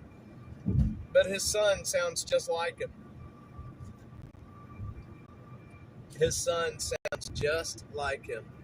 Little Texas was really good. Melissa is south. So we're in Allen right now. Then we go through McKinney, and then we hit Melissa. And then Anna, and then Van Alstyne. And then if you kept going north, you would go through Howell, then Sherman, and then you would cross the border into Oklahoma. Good old Beaver Nuggets. Yeah, there's that big Buc-ee's right there in Melissa. Hey, baby, que paso? I'm your only pato. Hey, baby, queso. Beaver Nuggets. You gotta love them. Love those Beaver Nuggets. We got 12 minutes till we hit 121. Back when I was a kid, 121 was just a 2-lane road, man. It was just a 2-lane road, and now it is a dang tollway. Little Joe, I think, is trying to go to sleep over here. He ain't paying attention anymore. He's just hanging out. Doug Som and the Sir Douglas Quintet. Every time that I would bring the whole family up here, we would stay in this hotel right over to our to the left side of the road over there, called the Home Suites or Home 2 or something like that. But that's where we would stay all the time. Pretty reasonably priced rooms, and they're pretty nice rooms. Not too bad, not too bad. I can't either, Jeffrey. You ever take the back road home by the New Planet's Peaceful Drive? Yes, sometimes. Hell, we may do that today. There is the True TRU by Hilton. The Walmart Hotel. Yeah, the Walmart Hotel. It is the Walmart Hotel. All right, guys. Well, I'll tell you what. I got my mom very excited. We're here. We're in McKinney almost, and we'll be picking up Killer Carla in about 20 minutes. And we're going to be live coming back for a while. But thanks, everybody. I do appreciate it. I am going to go see my mom and give her big hugs and kisses. Jeffrey, thank you, sir. Miss Butterfly, thank you for being on. Brenda, Mr. Mom, Doug, Genuine Artifacts. All of you guys, thank you so much. And I will see you guys in about an hour.